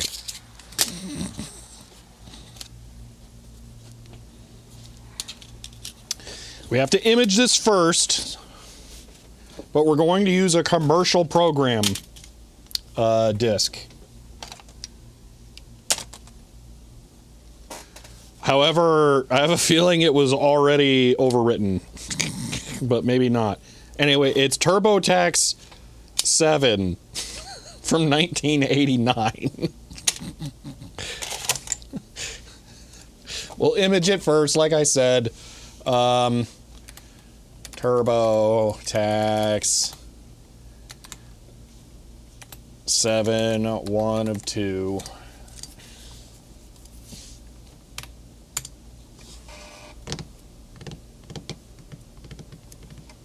But this is, again, different media origin, more likely to be good.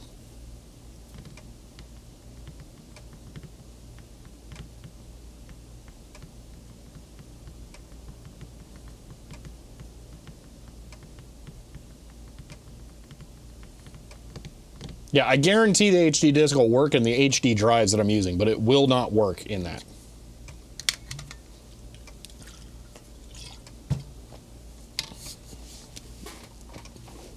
I've gone through this with the Jonos.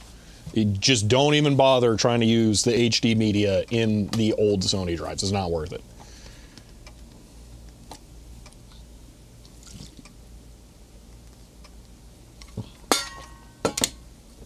Well, we're imaging the data first, so if it's priceless, I can just put it right back on after I'm done.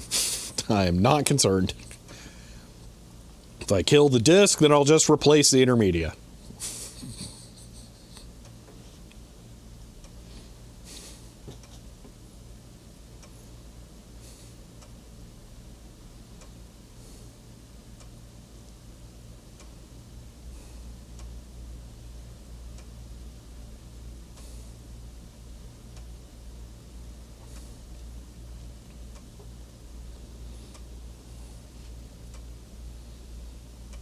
I don't know if I really don't think it would have as easy of a time reading it either, because I couldn't put operating systems for the Jonas, which is just like right over there, on HD disks to boot at all. So I think it's going to depend on the drives, and that these drives are extremely early.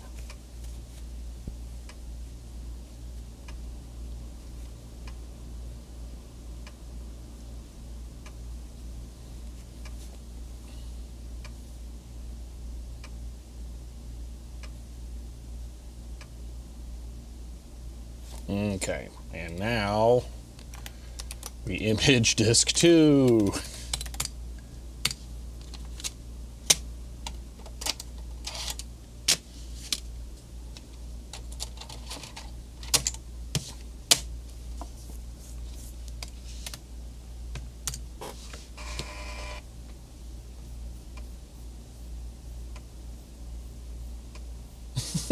And I wouldn't know anything about that. Now, excuse me while I go grab 10 computers and stack them up for a joke for 30 seconds.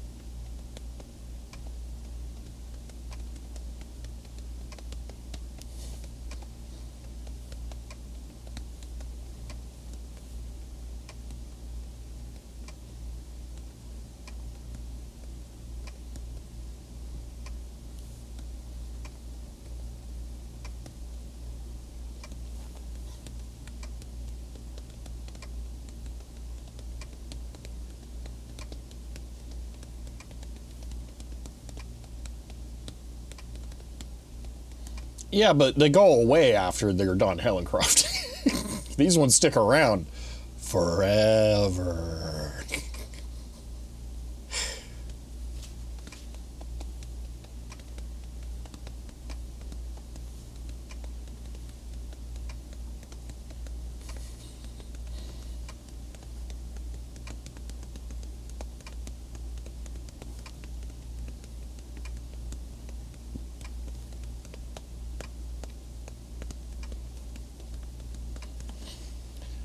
It'll be worth retesting the Samsung if these work, by the way. Same thing with the Panasonic, obviously.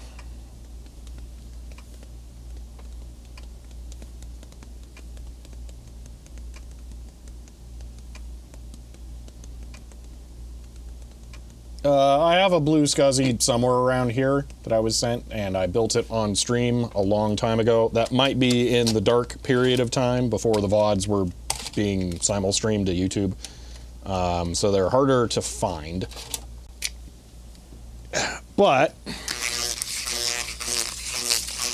I didn't have a good Mac Plus until today, so I haven't looked into it for Mac usage at all. All right, here we go.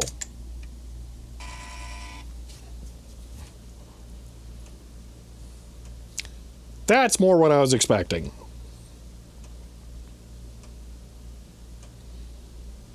Text file should also say bulk erase. That is a good point.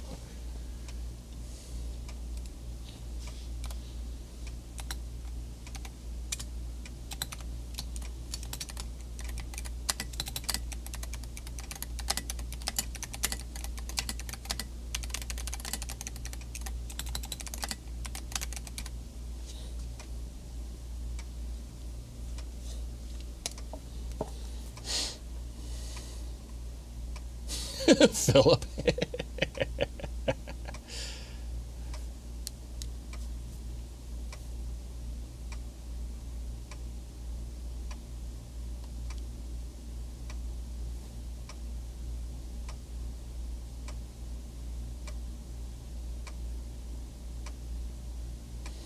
Well, Local H, let's be real. Every disc you want to write is not going to be new. You're going to buy a box of new ones, and you're going to recycle those discs as you write out new software. Because we're at a point now where you can't, especially with double density media, you cannot just say, I'm going to write this to this disc, and then it's that forever. This is not practical. Like, for me, I don't have that many double density 3.5 inch discs, and we've lost 3 of them today. So, it's, yeah. There we go. It's impossible to make discs. You can't do it. I don't need pointed to the video. You can't do it. That's the wrong other camera, but... SICHEER 100. Does the meta shutter block any of the cost? Can we test for this? Also have some bits for new BT disc. Period. End of line. Lucky Bob, thank you for the 100 bits there. We can test it by just flux imaging the disc after the fact and then looking at it, and we can see that it's all green, it's all red after. So yeah, it does not block it. It probably demagnetizes both the shutter and the media behind the shutter.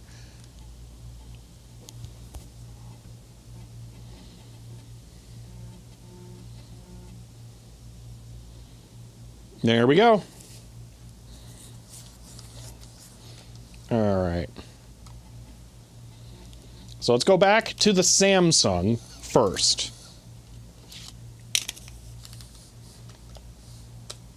This is probably completely unnecessary, but I'm doing it from now on after that thing made weird noises.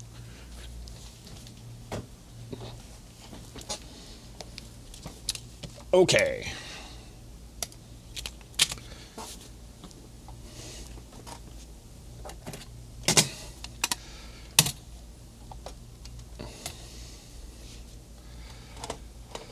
Managed taking Macintosh out of the box, holding a B, trying to moment. What do you do with it? Shutter might even make the DGOS better because it focuses magnetic flux. I don't know. Okay.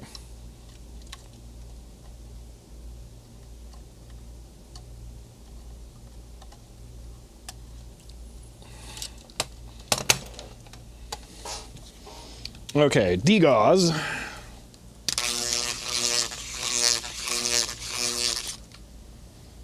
It's Nextcloud, self-hosted. That's what I'm using for taking notes.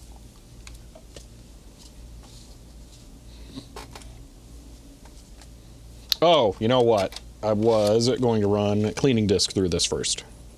Just observe the media. Looks good. Okay. I think this one's probably fine, but we'll just do it anyway. It's par for the course. Okay. Not putting a ton of alcohol on it this time.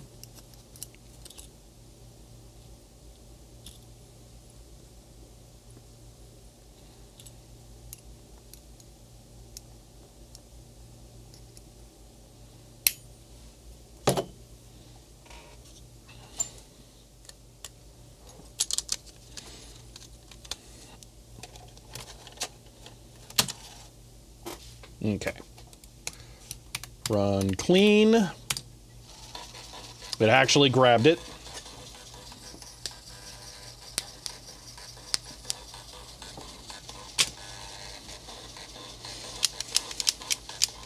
Wonder how well the Jonos drives would write these. Probably very well. The problem is that they do use the Sony interface, so we don't have an easy way of connecting those. I'm becoming more and more inclined to make a adapter, though.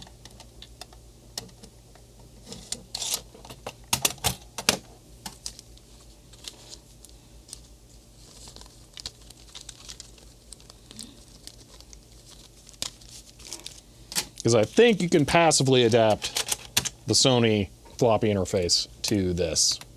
All right, here we go.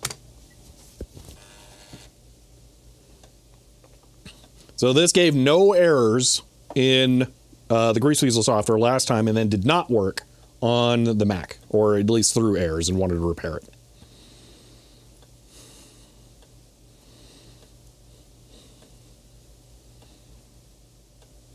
Now, it is entirely possible that the Samsung has the flux pulse forming, shaping, whatever nonsense, and that it does that consistently poorly on reads and writes, which is why it doesn't work. So this is a novel test in a way.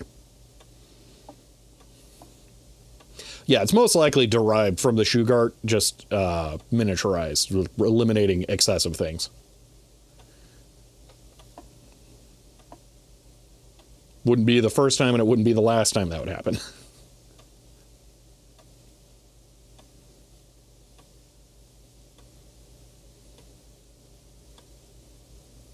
INT82S. Subscribed with Prime. They subscribed for 2 months. And says, nice stream. I just finished revamping the floppy disk controller implementation for my emulator. So this is super interesting. F.or.me. End of line. Oh, that's cool, Int82, and thank you for the Prime sub for 2 months there. I appreciate that. What kind of emulator are you working on?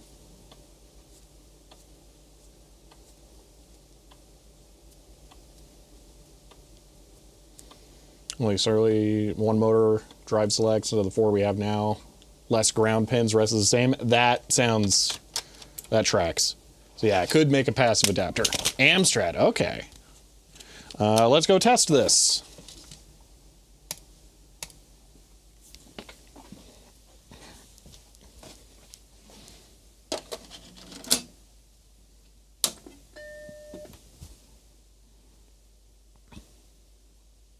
Kind of incredible that this Mac worked.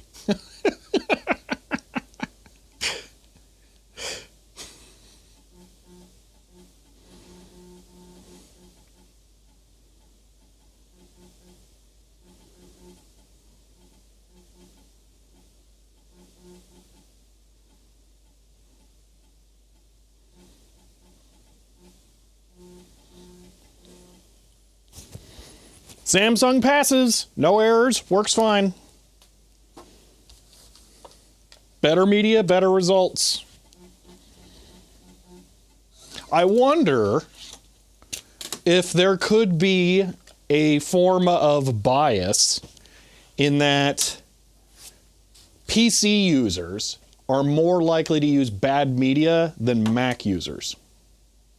And that could be part of this as well.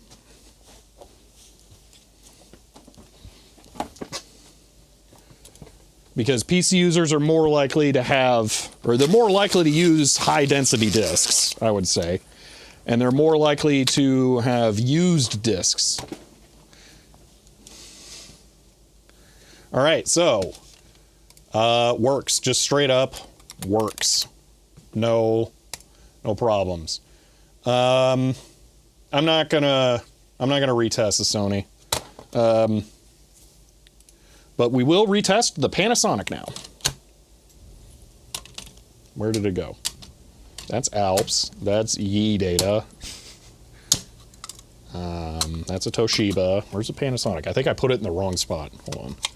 TIAC, Sony, other Sony, Mitsumi. Here, Panasonic. Where are you hiding? Oh, there it is.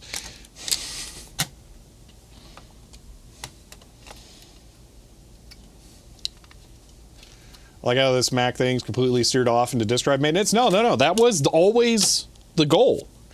The whole goal was not to get a working Mac. I mean, that was a side quest. The goal was to prove that with PC drives and a grease weasel, you can write Mac disks. That was the goal.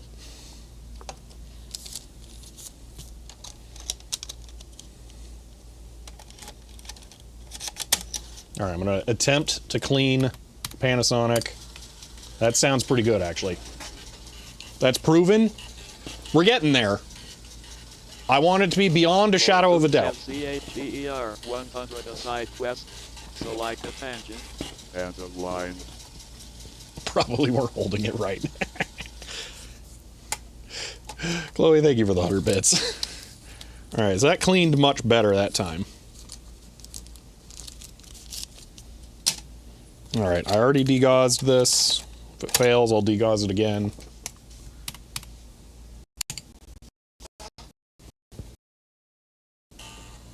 And instant fail.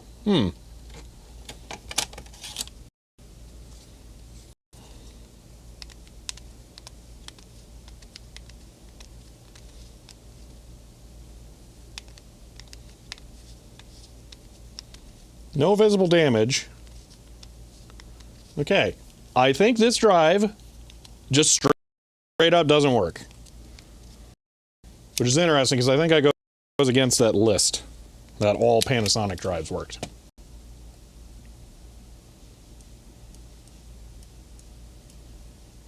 Incompatible. Oh, Panasonic 144 was listed as incompatible. Okay, interesting. All right, so confirmation on that then.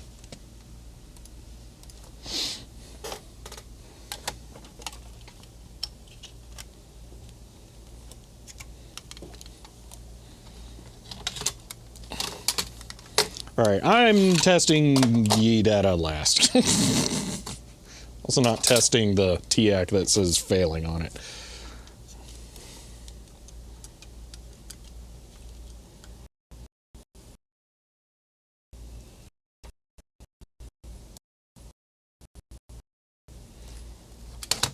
Okay. This is Alps. Let me...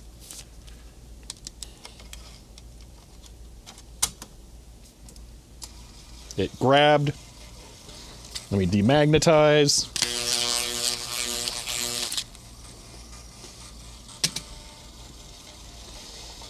Yeah, it's kind of a shame I don't have a 400K. Wait, what's the Mac 512K?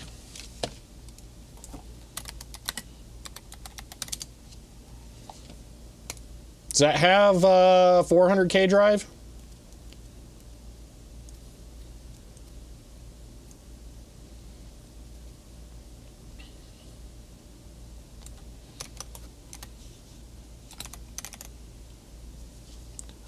Different from the original 512K, 512K enhanced. Oh gosh, so I have 400K drive.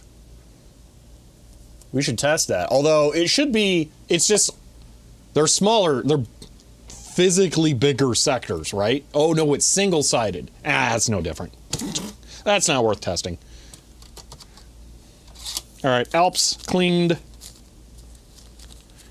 I am inclined to try this disk, which does not have any visual defects on this drive, just to see if it kills it before we put in one of my good ones. Let me demagnetize it.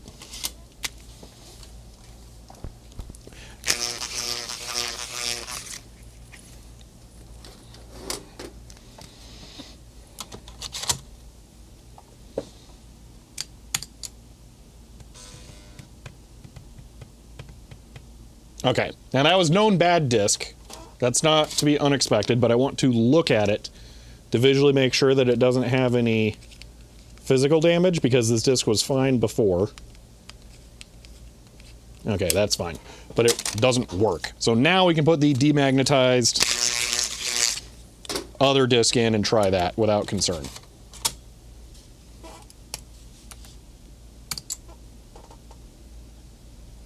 Okay, so Alps. No go. Alps. Because see, what we're getting out of this is that it is dependent on which exact drive you are using. You cannot say all PC drives work, because they clearly don't. We have two here, confirmed not working. What kind of model number is this? Alps? Gosh. GW fail. Thankfully, the TAC working basically means that it's super easy, because that's going to be the most popular 3.5-inch drive on the planet.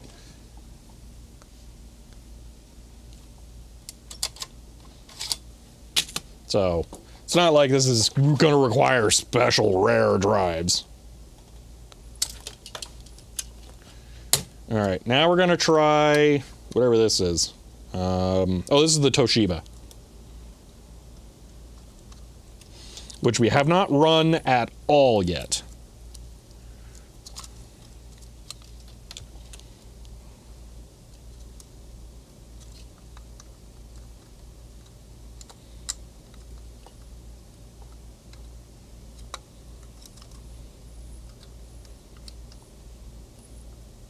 It's being a pain to plug in. There we go.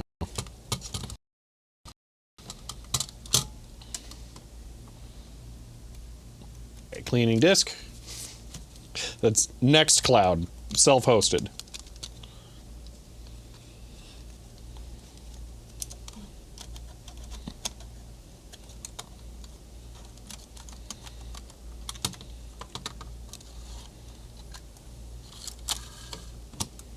Okay. Oh my gosh.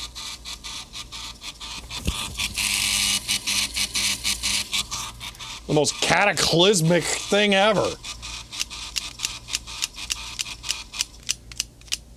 Why would the HG not work when the HF works? Also, I don't know if I have an HG.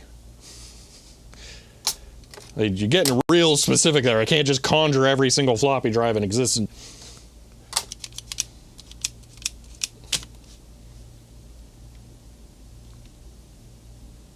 Okay.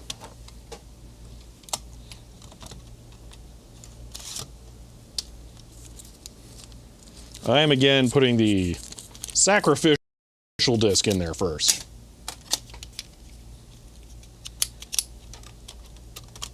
In case it works.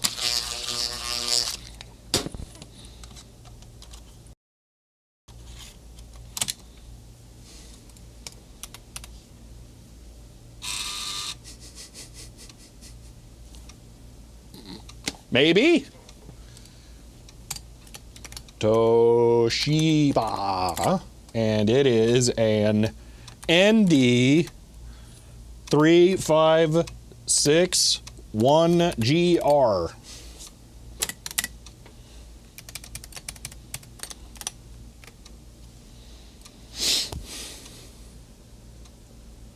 DGOS sounded far too much like the drive, yeah. We uploading stuff again? What do you mean uploading? I have dropped a few frames.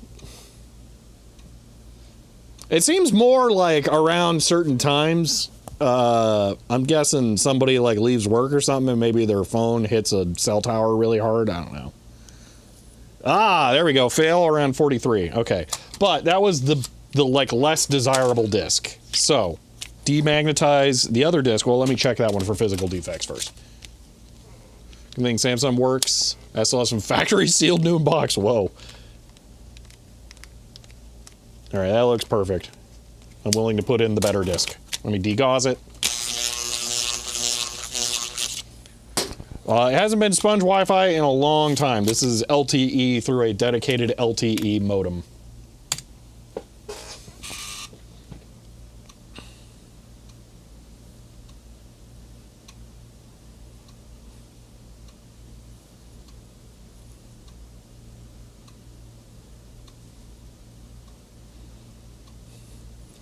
Yeah, so local H, the actual capacity doesn't matter at all. That's where what you were saying with the specific unformatted capacity, it's not really real to begin with.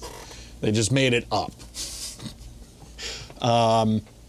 That's how you have 800K on the same discs that the PC store 720K. So, yeah, it's all just whatever.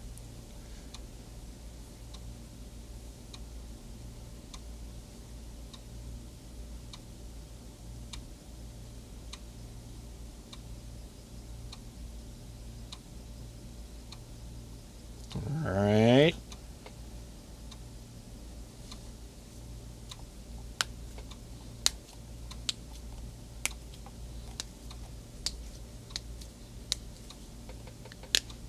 It's crazy how much the media itself actually matters. I mean, well, it's not, but like,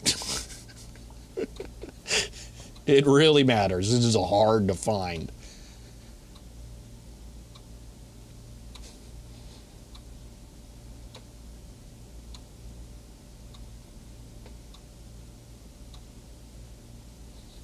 There we go. All right, let's try this.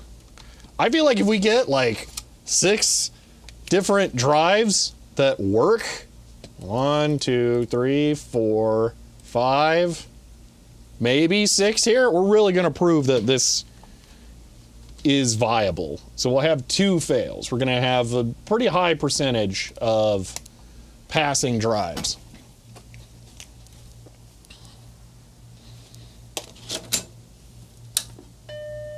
Do we know the brand of media that works best? The case is beige, like the Apple disc, so it's probably that. It probably has a photo sensor inside that goes, oh wait, this is a light colored disc. I'll work this time.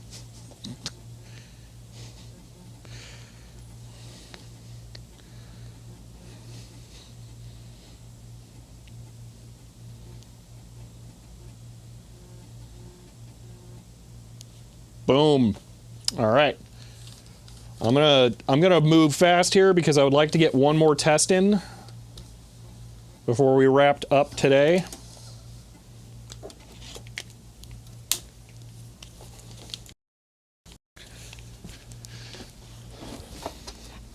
Okay. Shut this down. Mark it. Works.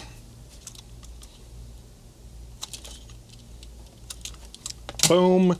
Okay, so Alps was fail, Panasonic was fail. I have a 2004 Sony drive. This is MP920, but it's a slightly different one. We already did a Mitsumi.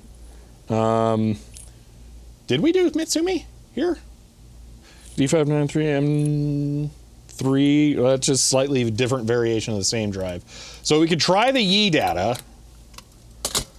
But I suspect that's the one that murdered the other disc. So we'll run the cleaning disc through until it like actually works.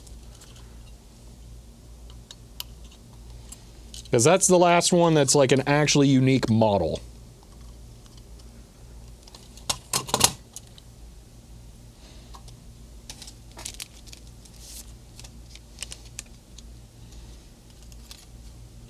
Yeah, I think if you can write the disc, you're much more likely to be able to read the disc, considering that writing the disc also entails reading it. The only difference is whether or not the Mac would write it slightly differently, but I don't think so since it reads them just fine.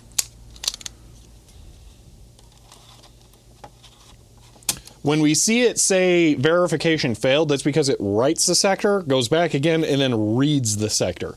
If you write raw flux data, it doesn't do that because it doesn't... I'm hearing it skip. So that's not acceptable. I'm just going to whack it.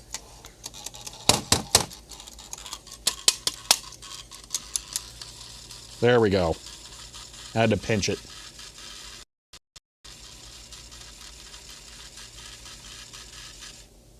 You're doing that one more time. Anyway,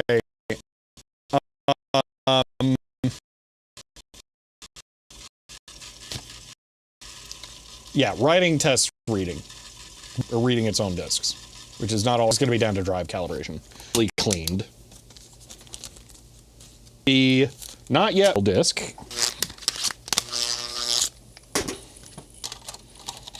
And we'll see if it gets any visual markings on it.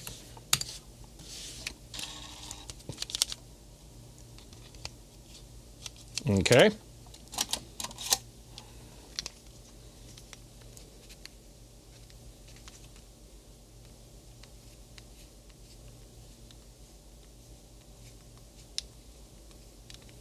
All right, I see no evidence of physical damage. I'm going to try the good disc.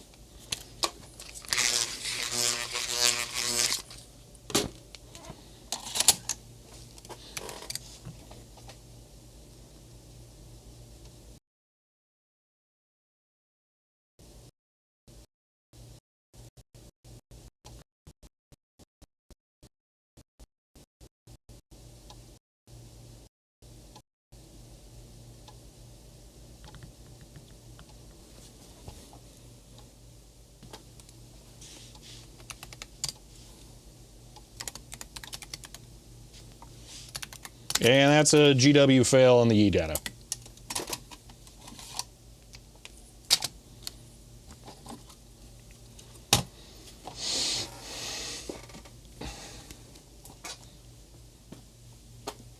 I don't think this works anymore, or at least I haven't tested it. All right, am I back? Oh, hey, I forgot to swap it over. Hey, look at that, it's there, okay.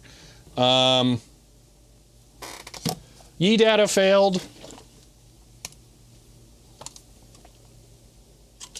know if you guys can hear me at all. So this was a YeeData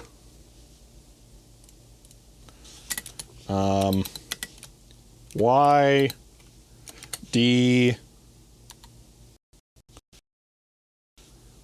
70T. Gosh, this is a long model number. 50370D.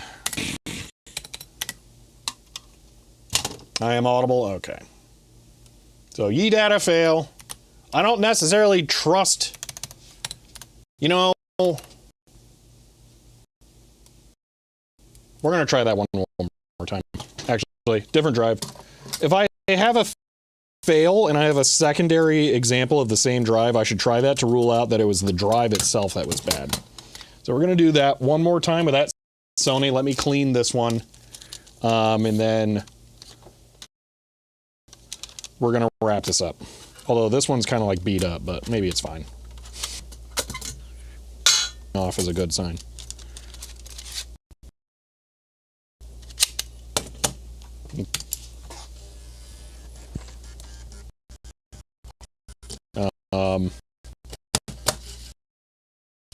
There we go. Took some encouragement to spin the disc.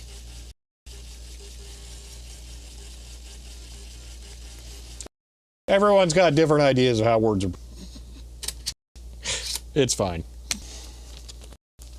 So we're like overtime at this point. Well, we're not quite overtime. We're about to be overtime.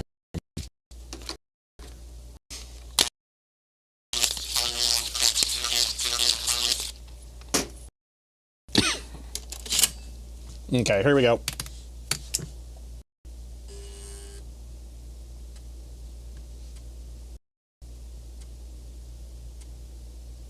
Oh wait, this had some retries, but Mac was good. Oh, so that wasn't even a fail. Okay.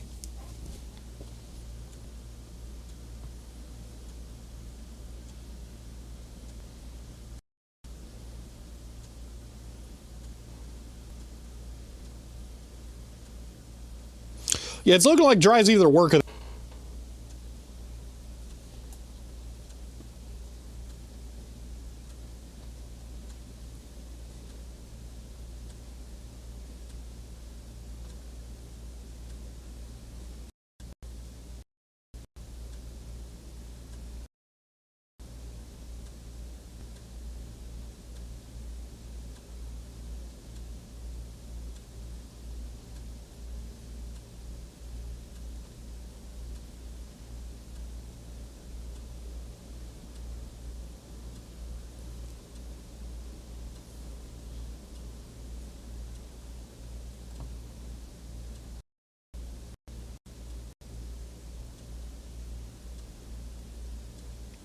I think we're going to get through this no errors.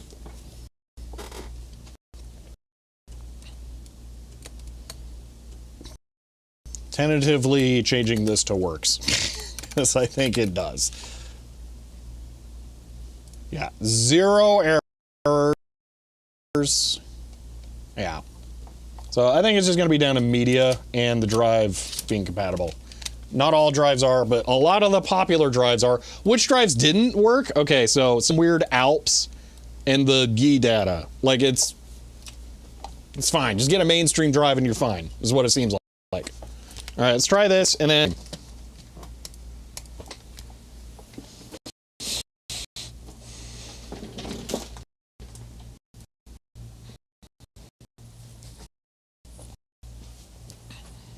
All right, this is Sony MPF 920.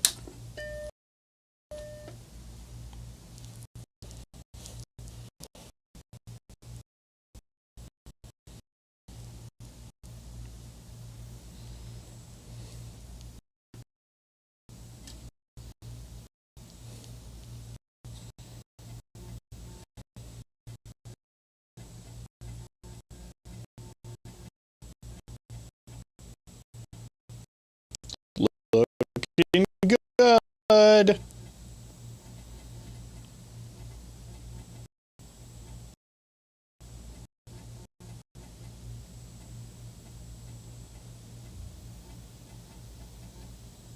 Boom. All right. All right, I'm calling it. I am going to publish some of this information. I didn't get around to publishing the scan of the stuff, but this will be a little more important because this is not just information that relies on me. Plus, I'm going to release that around the time of the video. Anyway, so yeah, absolutely 100% possible to write Mac 800K, probably 400 with PC drives, provided you have good media, bulk erase the media, and for typical drive. So bulk erasing definitely seems to that like fixed. So with that, we're gonna wrap up the stream.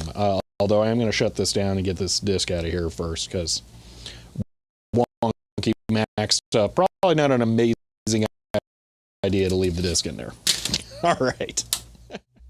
Hey, I'm super excited that thing works too. I was not necessarily that, but and it's probably some outside source that's causing it that I can't dropping frames. So anyway, it is not pants time. All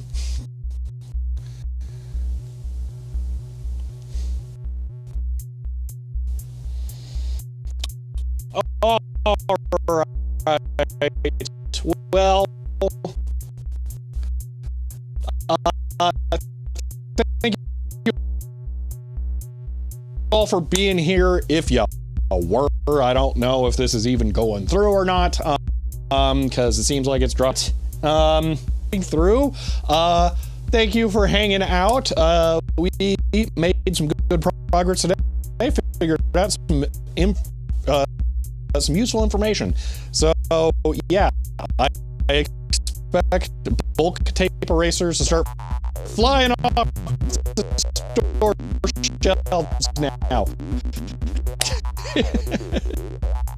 But yeah, if you enjoyed this stream, you may want to follow to be notified when I go live again next. If you want to help support the channel, you can find me on Patreon or get shirts like the other ones that I would normally wear when it isn't a million degrees out and probably raining.